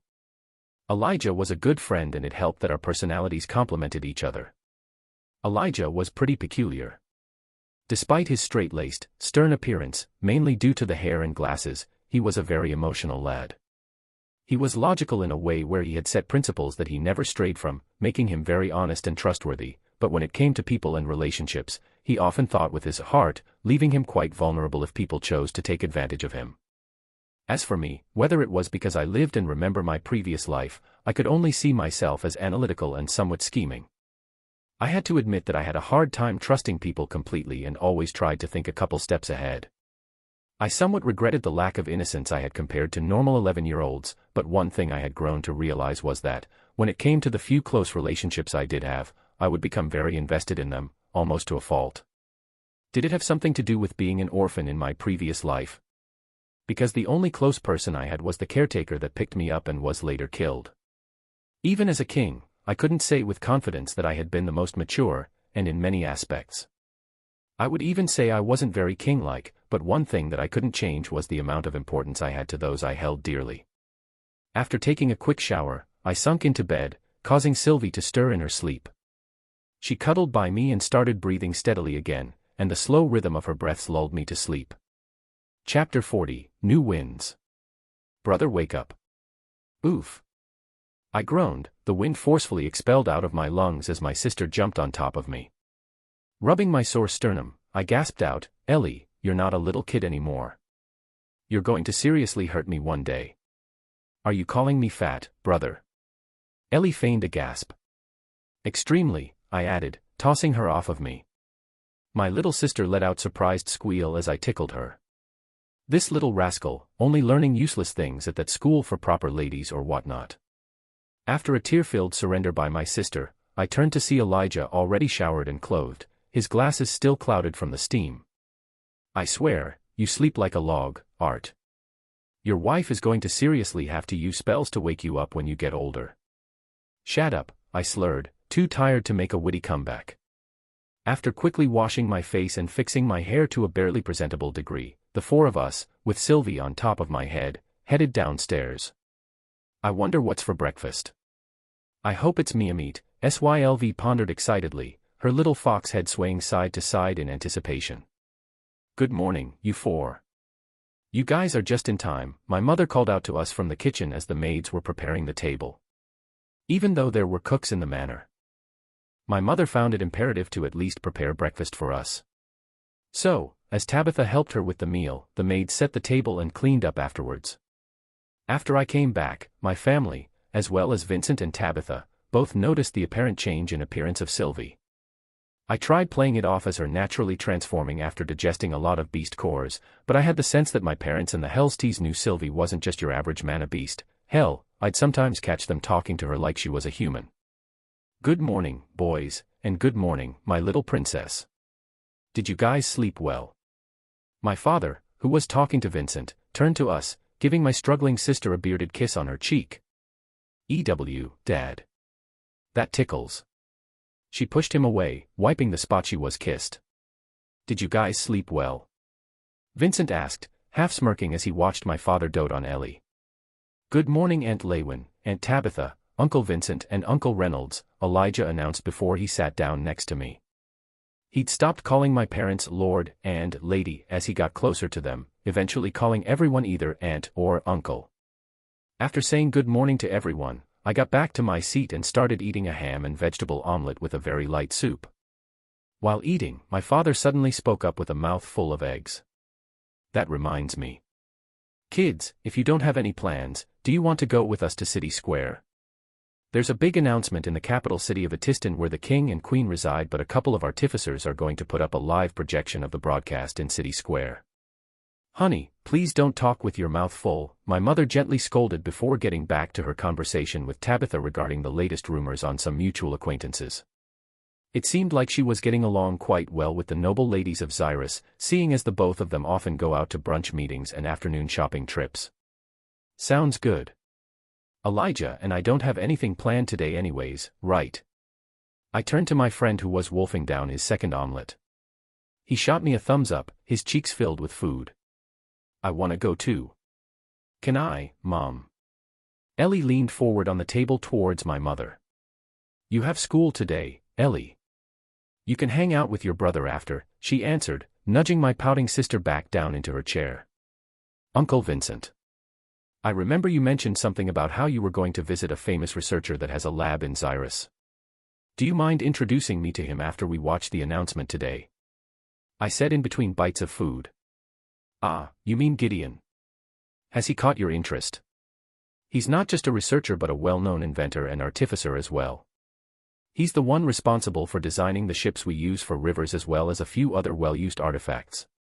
I do have some business with him anyway, so it wouldn't be a problem taking you. Was there something specific you needed from him? He quizzed, the intelligent eyes behind his glasses shining with curiosity. Not something I need, but more of something to discuss. I thought he would find it valuable.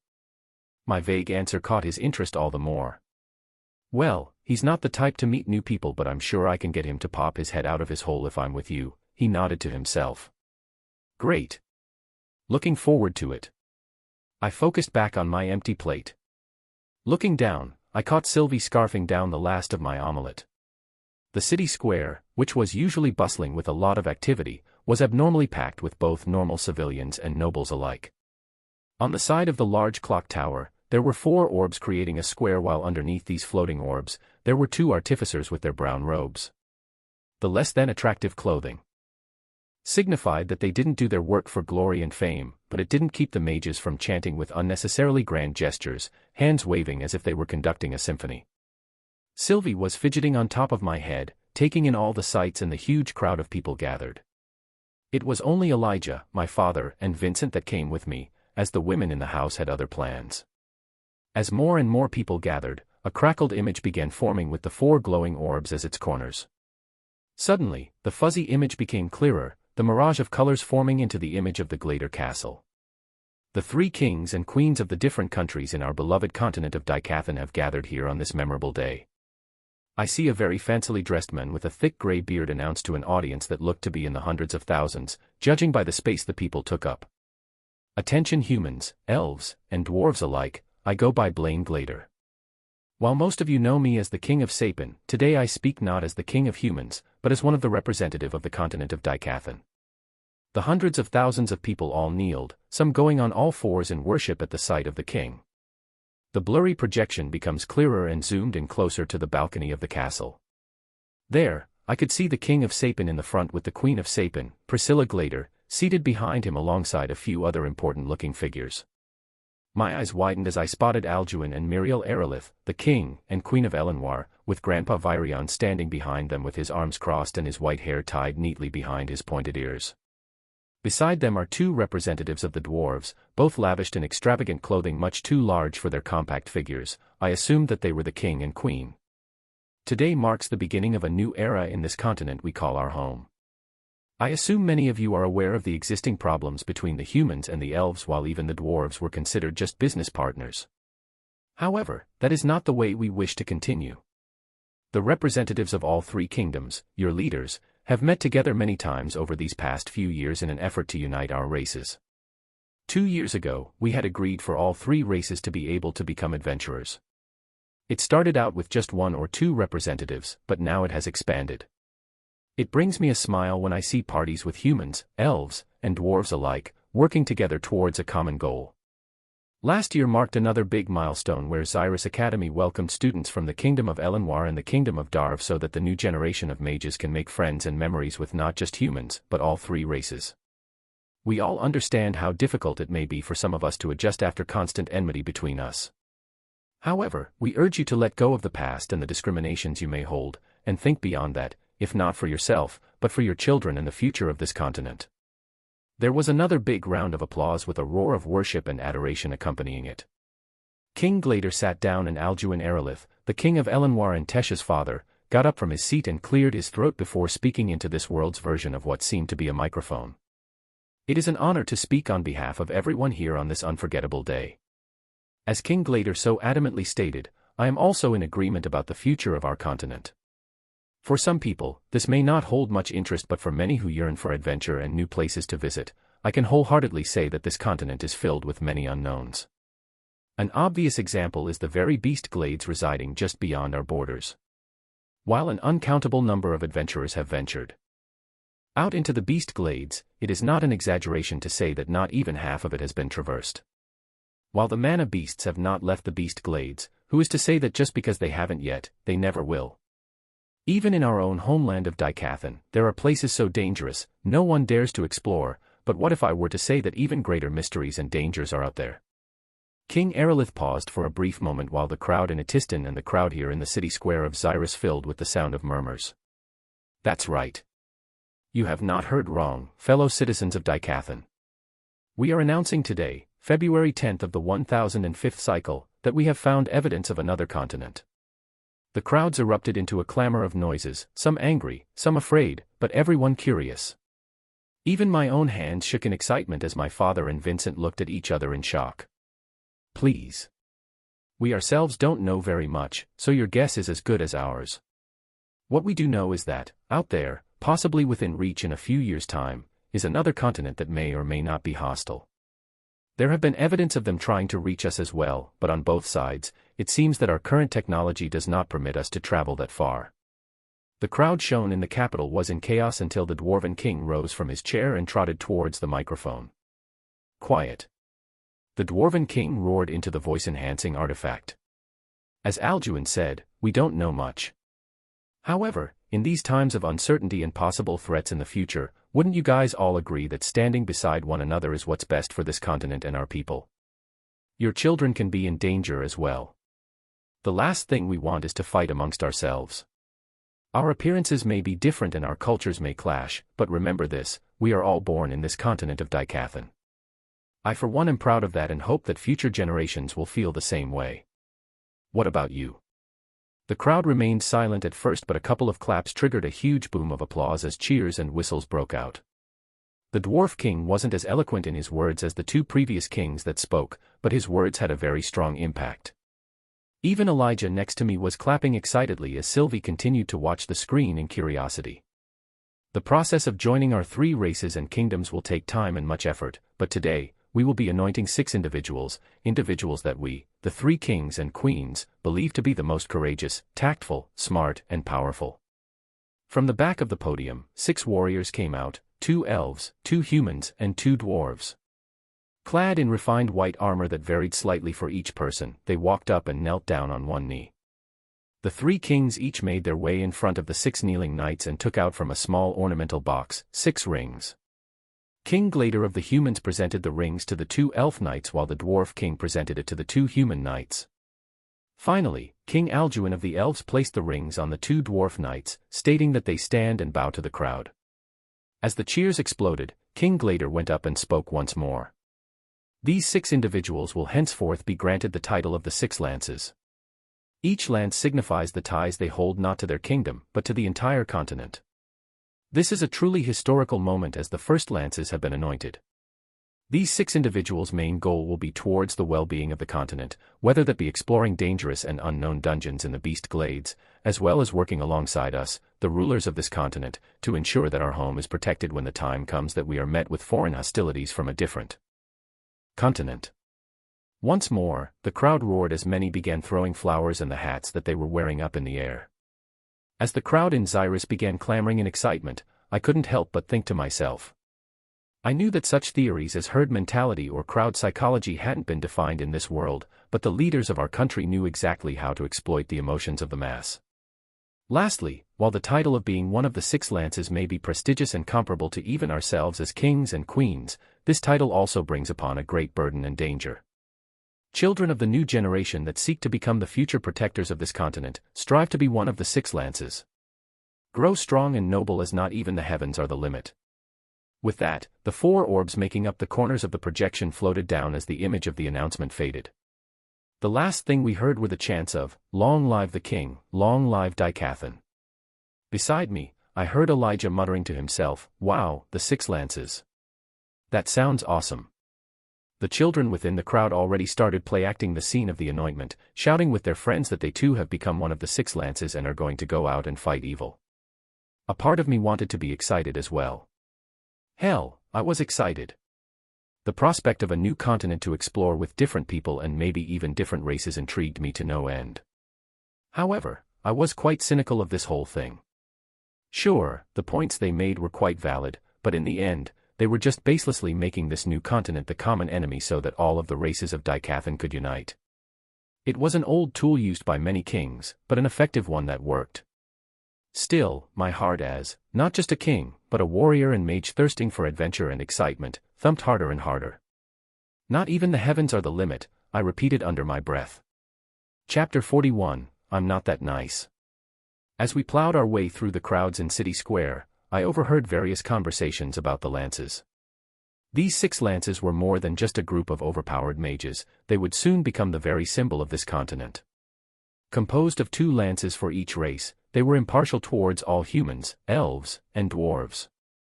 I had to hand it to the 3 royal families for coming up with such a bold plan. With such a glorified incentive, or rather, goal, I wouldn't be surprised if this stirred up a new era of mages. It was fairly obvious that the kings purposely put a bad light on this new continent so that this mysterious potential common enemy would become the reason for the 3 races to unite. Looking at it logically, there could be great advantages, such as trading raw material, knowledge on magic and artifacts, and different technology, but this could also potentially create a competition between the humans, elves, and dwarves, each of them trying to get to the new continent first to claim the new resources. While this propaganda-esque manipulation didn't quite sit well with me, it beat the consequences of going with the latter choice. My father stepped into the carriage, waiting for us at the edge of City Square, instructing the driver to first take him to the Helstia auction house. "I have a few things to take care of, so I'll meet you guys back home later tonight. Don't cause too much trouble, son." My father gently gripped my arm and patted Sylvie, who was on top of my head. At the sight of my father's carriage leaving our view, Vincent beckoned for a public carriage with a wave of his hand. Finally, an unpainted, wooden carriage pulled by 2 horses stopped for us with the driver tipping his hat as a silent introduction. "Please take us to Gideon's facility," Vincent prompted, directing the driver to our next destination. About 30 minutes into the drive, the scenery shifted from tall buildings into small houses with signboards reading "artifacts" and "elixirs" on many of them. I stared out the carriage window, making a mental note of stores that I would want to visit later on, until Vincent's voice stirred me out of my daze. "We're at the part of the city where all of the artificers gather. You'll see a lot of neat gadgets and other useful aids for mages if you guys want to check it out sometime." This had sparked Elijah's interest, apparently, because he asked the driver to stop at the nearest artifact store. "I'm going to look around for a bit and see if I can find anything worth buying," he informed before excitedly stepping out. "SYLV, go with Elijah while I visit Gideon with Uncle Vincent," I transmitted to Sylvie, who was on my lap. Tilting her fox-like head, she gave me a curious look but didn't complain, hopping out of the carriage after Elijah. I might be just overthinking, but I didn't want a genius researcher like Gideon eyeing Sylvie. "Do you have any money?" I shouted out at him from inside the carriage as we leave him, realizing that normal 12-year-old boys shouldn't have that much money. "Unlike someone, I've been saving the money we earned from the dungeon." He patted his chest pocket and shot me a smug grin. "Well, no need to kiss and tell," I shrugged, leaning back in the carriage seat. About an hour later, after we passed through the densest part of the city, we arrived at a fairly large building. This building was a single story but was quite large in width, which was rare to see in a clustered city like Xyrus. "We're here," the driver announced as he opened the door for us. Hopping out of the carriage after Vincent, we made our way to the unadorned front door. After a few firm knocks, an old man with a handlebar mustache and dressed as a butler appeared, not opening the door completely. "Greetings. Master Gideon is not." "Ah, hello, Master Vincent, please come in," he greeted, motioning us inside. Judging by the stern expression the butler had for a split second before realizing who we were, I'd have to guess that this Gideon person wasn't very welcoming of guests. As we stepped inside, a foul mixture of metal, herbs, and rotting material bombarded my nose. While the exterior of the facility was hardly grandiose, the inside was even less appealing to look at. The whole place was a mess with tools scattered with no order, piles of discarded clothes and other miscellaneous items littered across the floor, and rather intriguing and unfamiliar raw materials stacked high atop shelves. There were also microscopes and other tools that appeared vaguely familiar to the ones in my old world. "Himes. I told you not to let anyone." "Oh, it's you, Vincent. I see you've come to bother me again." From the dim corner of a back room, a very short, hunched man made his way over. Taking a closer look at the supposed genius inventor/researcher/artificer, I could say for certain that he definitely looked the part. His curly hair that looked like it's been struck by lightning more than once complemented the beady eyes with dark bags under them. His complexion was pale and he had a pair of goggles hanging on his neck paired with a dirty lab coat. "Ha ha. As welcoming as ever, Gideon." Vincent shook his head, giving his acquaintance a helpless smile and handshake. "Bah. Don't even start. This past year, the royal family sent in over a dozen messengers asking for a way to start traversing the ocean to reach the new continent. I haven't had a chance for a decent sleep in months." The hunched eccentric flailed his arms in disgust as he started pacing around. "Is it really true that they found evidence of another continent, Gideon?" Vincent asked quietly, leaning closer to the inventor. "Ho ho. That, my lad, is actually a truth those snobby royal families are telling for once. I was the one to study the evidence. All I'll say is that the new continent has better artificers and perhaps even better mages than ours." His beady eyes disappeared as his wicked grin widened to reveal a set of yellow teeth with remnants of whatever he had eaten for his last meal. "What makes you say that?" Vincent pushed, taking a seat on a stool beside Gideon. "The royal family took back the evidence for safekeeping, but that evidence was an artifact. Even I couldn't figure out everything it does, but this artifact was attached to a bird-like mana beast that had never been seen in Dicathan before. This bird-like mana beast had the ability to camouflage almost completely against its surroundings. The only way we were able to catch it was because an adventurer accidentally shot it down while he was actually aiming for a nearby squirrel he was hunting to eat. Not only that, but one of the functions I was able to figure out from the artifact was that it was able to record and store moving images. The artifact was the size of my palm and it could do what 4 big magic projection crystals could and more. Tell me, why would someone from our continent need to record videos?" He leaned towards Vincent too so that the two of them were only a hand's width apart. "Fascinating." Vincent sighed as he rubbed his chin. "So, who's the little bugger you brought?" "Your mistress's son." Gideon waggled his eyebrows lewdly at Vincent. "Oh God. Don't even make jokes like that. Tabitha would kill me, quite literally, I'm afraid. No, this is Arthur. I consider him a nephew of mine."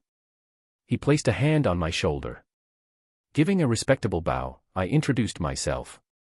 "Arthur Lewin, son of Reynolds Lewin." "Hello, Mr. Gideon. Uncle Vincent has told me many great things about you and your work. Quite the etiquettes for a little booger." "How old are you?" he mused, studying me with his beady eyes. "I'll be turning 12 in May," I answered simply. "I see. So, why did you bring him here, Vincent?" "I don't take on students or disciples, you know." He puffed his chest out condescendingly. "Actually, I would like to know for myself why he wanted to come." Vincent turned to me. "Mr. Gideon, the fact that you have messengers from the royal families visiting you, I can assume that your work is quite influential, correct?" I put on the air of a respecting young lad. "Of course. They're a pain but I receive quite a lot of money from them." He stuck his chin out and I could almost see his nose getting longer from his pride. Perfect. Without saying anything more, I pick up a large piece of parchment lying on the ground and sketched out a blueprint. It took a while for me to think of an idea to sell without it changing the world too much. This world relied heavily on magic for a lot of the bigger tools and machines. That was primarily one of the reasons they couldn't build a ship capable of traveling long distances. No mages had an infinite source of mana, and trying to carry along enough mages to power up a big ship would be impractical.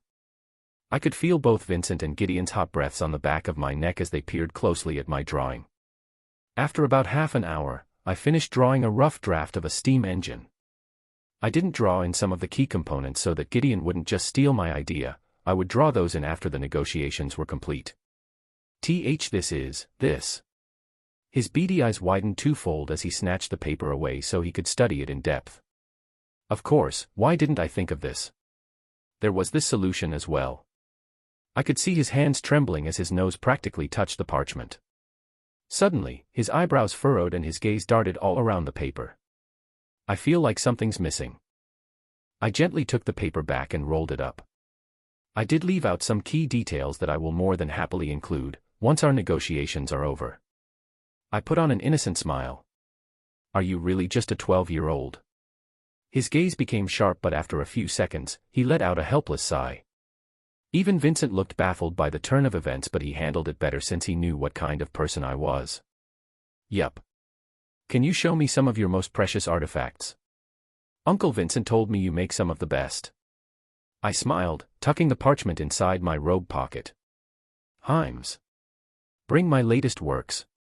Gideon barked.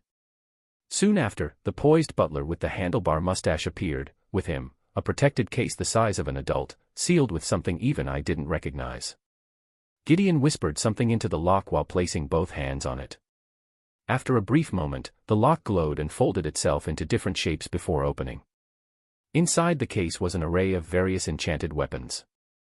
Gideon spent some time going over each of the weapons and what they were capable of.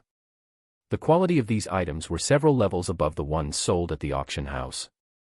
I knew that each of these weapons were invaluable and incomparable to the ones sold in shops and forges, but they didn't quite fit the bill. I looked at some of the wands to maybe get for Elijah, but none of them suited him. As I shook my head, the mad scientist grumbled something foul. Gideon eventually led us into a hidden storage room with precious gems and raw material that made even my eyes twinkle in greed. This is an ironite diamond, one of the most valuable gems found on this continent. It has properties capable of storing a lot mana to use in case of an emergency. Gideon studied my face, hoping for an expression of satisfaction to appear, but it never did. Gideon let out a defeated sigh. Himes, can you bring me the pendants? He asked, rubbing his temples. But master, this was made so that. I know. Just bring it. Gideon interrupted the baffled Himes. Eventually, Himes comes back holding a small case with an even more intricate lock on it. These are some of the products I made for the royal family. They've been asking for life-protecting artifacts in case of any danger. He just shrugged his shoulder, any sense of confidence he once had nowhere in sight. I picked up one of the two identical pendants to take a closer look. The main jewel was a very soft, yet radiant pink color, carefully ornamented and decorated in a thin white gold chain. I had some of the best designers work on the actual piece itself so it would be suitable for the royal family, he clarified. I willed a bit of mana into the pendant, and when I did, I was vaguely able to see the outline of a mana beast I'd once read about. This is made from a phoenix wyrm, I muttered. You were able to figure that out?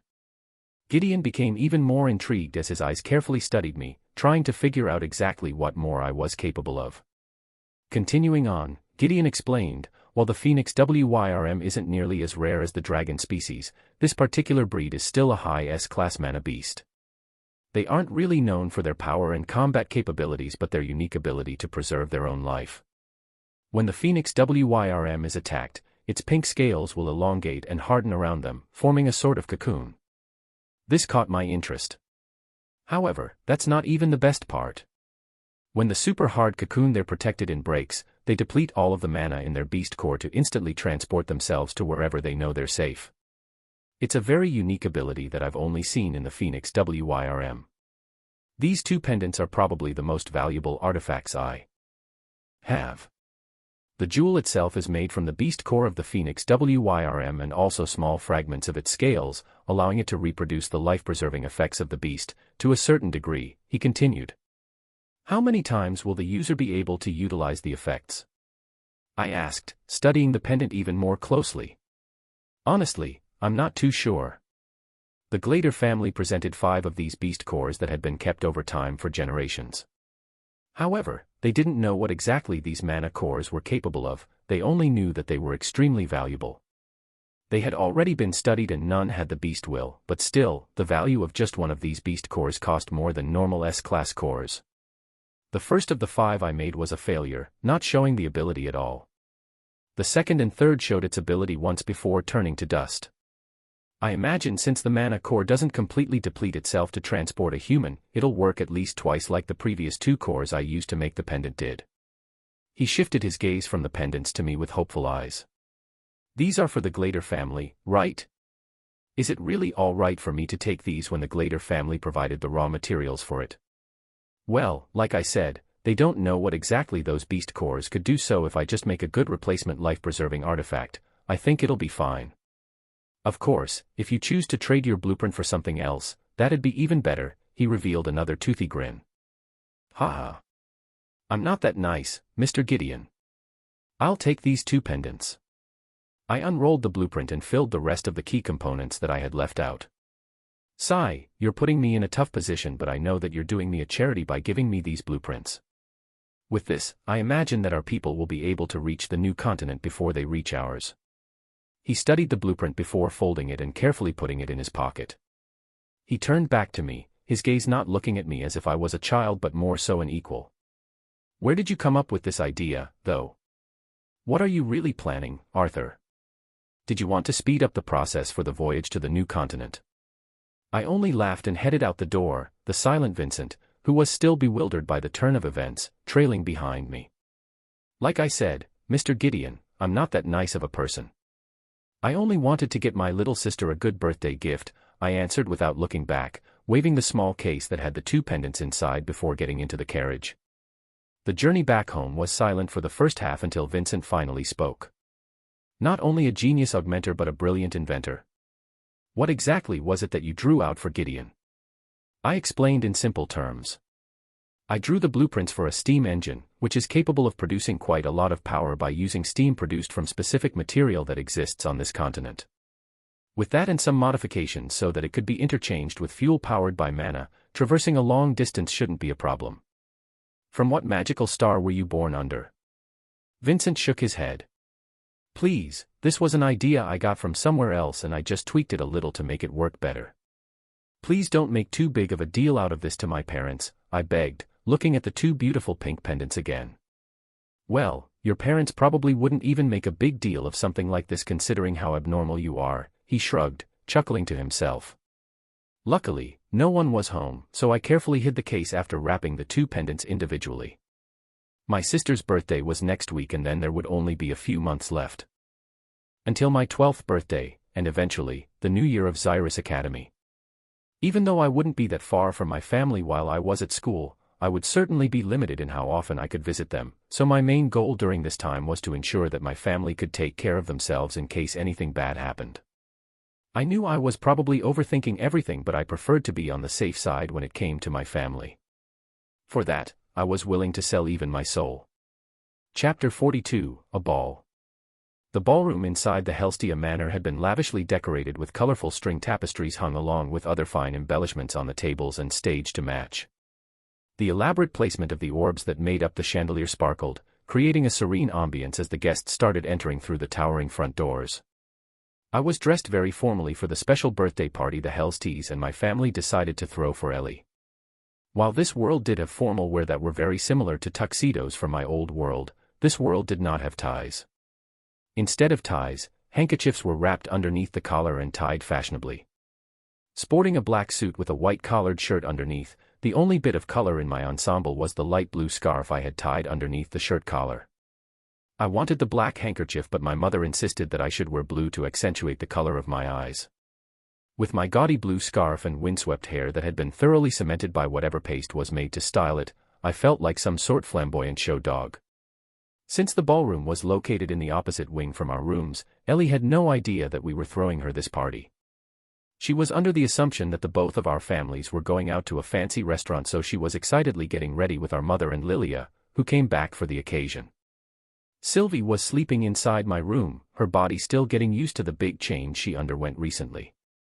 She resisted going to sleep until she had my verbal guarantee that I would save her some leftover food. "Welcome. Please come in." Putting on a gentlemanly smile, I welcomed my little sister's lady friends she met at school, a duty I was assigned by my mother and one I wasn't too fond of.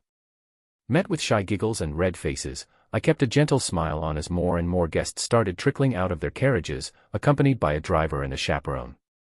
The attendees of my sister's party consisted of her female friends, the female friends' chaperones, which were an older group of people, and either my parents' friends or Vincent and Tabitha's friends. By 8 in the evening, most of the people on the list had arrived and my mother notified the maid that she and my sister would be coming down shortly. "Well, aren't you dressed all neat and spiffy?" I turned around back toward the door to see Gideon in his signature brown lab coat, a cleaner one at least, and a set of new goggles hanging on his neck. "This is quite a pleasant surprise, Mr. Gideon." My smile must have tipped him off because he grumbled under his breath before replying, "You darn well knew that I would try and see you again, didn't you?" My smile never wavered as I used my hand to guide him towards the refreshment booth.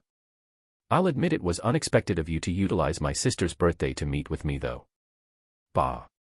You and I have a lot to talk about, and don't you forget, I'm not leaving you until I'm satisfied." He, once again, began grumbling before trotting over to the refreshment booth, asking for an alcoholic drink right off the bat. Elijah, who I saw talking with a chaperone girl that was a bit older than us, walked towards me, his shoulder slumped. My third time trying to strike a conversation with a girl, and they also kindly made convenient excuses to go elsewhere, he sighed, his crooked glasses further emphasizing his dejection. Before I had the chance to start comforting him, I was interrupted by a loud voice. "Everyone, please get ready. Lady Alice and Eleanor are both on their way here," the maid announced before she signaled to turn off all of the lights. "Mama, I thought we were going to go out for dinner. Where are we?" "Surprise!" a synchronized chorus of voices exclaimed. With the chandelier sparkling on and an array of artifacts popping off in colorful lights, my little sister's confused face turned from initial surprise to pure joy. Her eyes widened and cheeks blushed red as her hands instinctively went to cover her gaping mouth. She didn't have too long to indulge in her moment of astonishment as her school lady friends all ran up to her and gave her hugs, almost carrying her away along with Lilia, giving me a meaningful gaze before disappearing. "Good job welcoming all of the guests, Art." My mother came up to me, gently patting my head before some of her friends pulled her away to leave me wandering. I spotted my father with Vincent and some other importantly dressed figures, talking business and other various uninteresting topics. Waiters walked around, handing out platters and cups of various foods and drinks. I was munching on something akin to a bite-sized sandwich when the melodic chime of a glass being rung pulled my attention. My father, wine glass in hand, was on stage, his cheeks slightly rosy and his eyes relaxed. Ahem. "Before the party officially begins, I would like to thank you on behalf of my precious daughter for coming here tonight." As my father spoke, I spotted my sister blushing in embarrassment as her friends giggled and clapped at this joyous occasion. "Please start the music." My father signaled towards the back of the stage where 5 musicians stepped out with their instruments. I was surprised to see that the instruments looked nearly identical to the string family instruments in my world, with 2 violins, 1 viola, and 1 cello musician stepping out with a pianist behind them. The piano was shaped a little differently, and as they started playing, the sound it produced was much deeper and richer than a regular grand piano. It would bring great joy to see my beloved son and daughter have the first dance. My father raised his glass higher, his eyes narrowing into a tipsy grin as he requested something that could potentially be disastrous to this party. I turned to my mother, who bore a look stricken with panic, because neither her nor my father had ever given either of us dancing lessons. I caught my sister's face, petrified in horror, as she realized she could become a total embarrassment on her birthday. Keeping calm, I took confident strides towards where my sister and her friends stood. "Will you honor me with your hand for a dance?" I bowed, slipping off my gloves and placing a hand out in front of me. I heard various squeals and giggles from her friends, but I ignored it. Ellie, still fretful at the turn of events, couldn't find the words, so she just nodded her head, accepting my hand and eliciting a round of applause. As soon as she was in my hands, a crowd formed around and their applause died down as the soft flow of music became louder and filled the room. The music was slow and rhythmic, making it easy to follow along. Her once panicked face gradually turned calmer as she realized she just needed to follow my guidance. My right hand holding onto hers and my left gently placed on her fragile waist, we circled around, her light coral dress fluttering gracefully. Each step she took mirrored mine as we waltzed around the small dance floor formed around us by the dazed crowd. I was calm and poised, dancing and swaying to the song with grace, since dancing had been something I was required to learn for any formal occasions as a king. I couldn't embarrass myself as a figurehead for my nation now, could I? My sister's face gradually shifted from a tranquil calmness to an excited glee as she truly began enjoying our dance. Her skin glowed from her smile and perspiration, giving her a radiant feeling to the crowd. Twirling her around as if we had rehearsed for a grand performance, the musicians played along with our dance as if they were drawing inspiration from us. As the last verse of the song was coming to an end, she followed my lead well, coming to a beautiful halt synced perfectly with the musicians. The applause and cheers of the audience, some of the more intoxicated adults even whistling, washed up the soft panting of my sister as the both of us bowed, hand in hand. That was wonderful. Truly splendid. What a great performance. Sounds of compliments and praises from all around us caused my sister's smile to grow even wider as we soaked in the limelight. Brother. My sister couldn't hold in her excitement as she jumped into my arms, almost knocking me down in surprise. Her innocent and pure laughter rang contagiously as she flung her arms around my neck. Holy crap. That was great. Where'd you learn to dance like that, Art? Elijah ran up to us, his narrow eyes gleaming in excitement underneath his glasses. I just gave him a shrug before gently placing my sister down. Giving her a pat on the head, I said, "Happy birthday, princess." Giving her a playful wink before my intoxicated father picked her up. Ha ha. My beautiful princess and my handsome son. What a great performance. My father must have been drinking more because he was even more flushed than he had been on stage. Ow wow. My father let out a howl of pain as my mother pulled him down from his high horse by grabbing his earlobe. Do you understand the disaster this could have caused if Art didn't happen to know how to dance? She whispered. I learned from Jasmine while being an adventurer. I thought it'd be useful. I lied, only getting rid of half the suspicion of my keen mother. Don't mind, don't mind. He managed to wheeze out as my sister, who was put back down, scurried off to her friends. My still angry mother dragged my intoxicated father by the earlobe back to where the adults were. Eleanor Lewin's POV. Your brother is so handsome. I'm so jealous. I wish my brother was like him, he seems so nice. The friends I'd made at school were all complimenting brother and me about the dance. Hee hee. I told you he was great. I couldn't help but smile with pride at being brother's only sister. Yeah, he's awesome. I bet the both of you practiced a lot for that dance. It looked super hard. My best friend, Nicole, was really excited. Yeah. But our teacher was really good, so we got it down really fast. I lied, looking down. I thought it would be weird for them to know that only brother knew how to dance, not me, when it should be the other way around. My heart was still beating really fast from the dancing. It was really tiring but also really fun because brother led me through it so well that I felt like a professional dancer. You're grinning really big, Ellie, Nicole smirked at me, elbowing me with her arm. Hee hee. Let's go get some food. I needed to look busy so some of the guys here wouldn't ask me to dance. I slumped in a corner, a glass of apple cider in my hand. The dance gave all the more reason for the adults and chaperones to come and greet me, some hinting for a dance. Putting on a smile and speaking in a higher pitch than usual to sound more respectful could get tiring. I spotted Elijah dancing with a girl that looked around our age, maybe a year younger, probably one of the older friends of my sister. I guess he finally managed. Hey, you must be the Arthur that everyone's talking about. A blonde-haired boy, rather tall and poised, leaned against the wall next to me. Then I guess I must be. I managed a faint smile while I took another sip of my cider. My friends are all jealous of you for stealing the attention from the girls here, he snickered while sticking out his hand. My name is Jared Redner. I heard a lot about you from Lilia at school. Ah, you guys both go to Xyrus. As you already know, I'm Arthur Lewin, pleased to make your acquaintance. I received the handshake before my eyes spotted Lilia, who came towards us after seeing us together. Before she gets over her, am I to assume you guys are either dating or that you like her? I said in a low voice so that only we could hear. You're pretty sharp, aren't you? Yeah, we're part of the student council together, she being the secretary and me, the treasurer. I'm trying to pursue her and I've expressed that many times already. He let out a sigh before smiling and waving at Lilia. She may look a little plain, but she's a good girl, that Lilia. I hope you treasure her well, I said simply. Well, I hope to get the chance to do that someday since she's rejected me all 3 times so far. He chuckled, a hint of disappointment escaping his face. Hey Arthur. I'm so sorry I couldn't get the chance to say hi to you at all today. I've been so busy since as I got here earlier, and you were busy with preparing too. Her face was flushed and by the way she spoke so quickly and excitedly, I was beginning to understand why Jared came up to me. I'll leave you two alone. Jared solemnly walked away, a hint of jealousy in his eyes, not even looking at Lilia as he passed her. You look beautiful today, I noted, clinking my glass of cider with her glass before taking another sip. Oh. I mean, thank you. Lilia was really jumpy as she started fiddling with her turtleneck light green dress that was embellished with frills and subtle trimmings.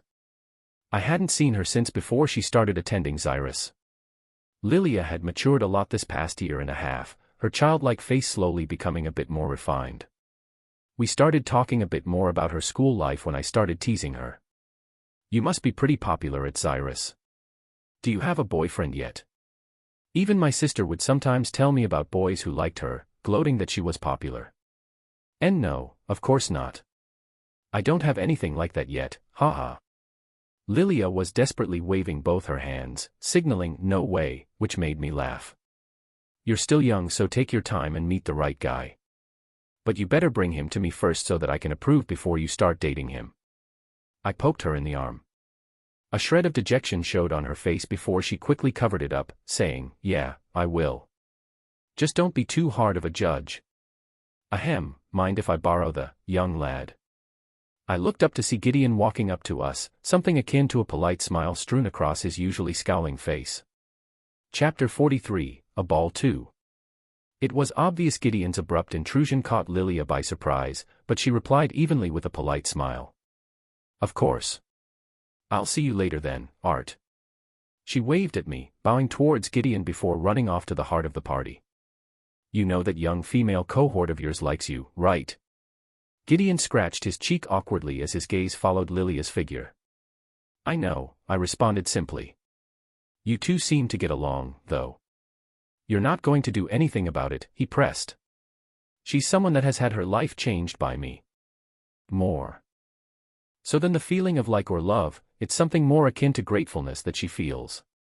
She doesn't know that now, but later in the future, I'm sure she'll distinguish the two on her own, I answered with a shrug, taking another sip of my cider. You know, even when you say something disgustingly conceited like that, it doesn't sound vain coming from you. Gideon smirked, taking a small sip of his wine. Because I don't mean it in a conceited way. To her, I am something like a hero who saved her life. She may have fantasies about a relationship between us like any young girl about her idol, but that doesn't mean she is in love with that person, it's more of an infatuation, I explained. Anyway, I'm sure you're not here to give me love counseling. What is it that you wanted to discuss? Why does it feel like I'm talking to someone my age? But yes, you're right. How did your sister like the present you so kindly took from me? He changed the subject, sitting down on the floor while leaning against the wall. Received as compensation, not took, I corrected, wagging my finger. And I haven't given it to her yet. I will, later. Right. Well, after refining the blueprint and creating a plan, I sent it into the Council of Dicathan.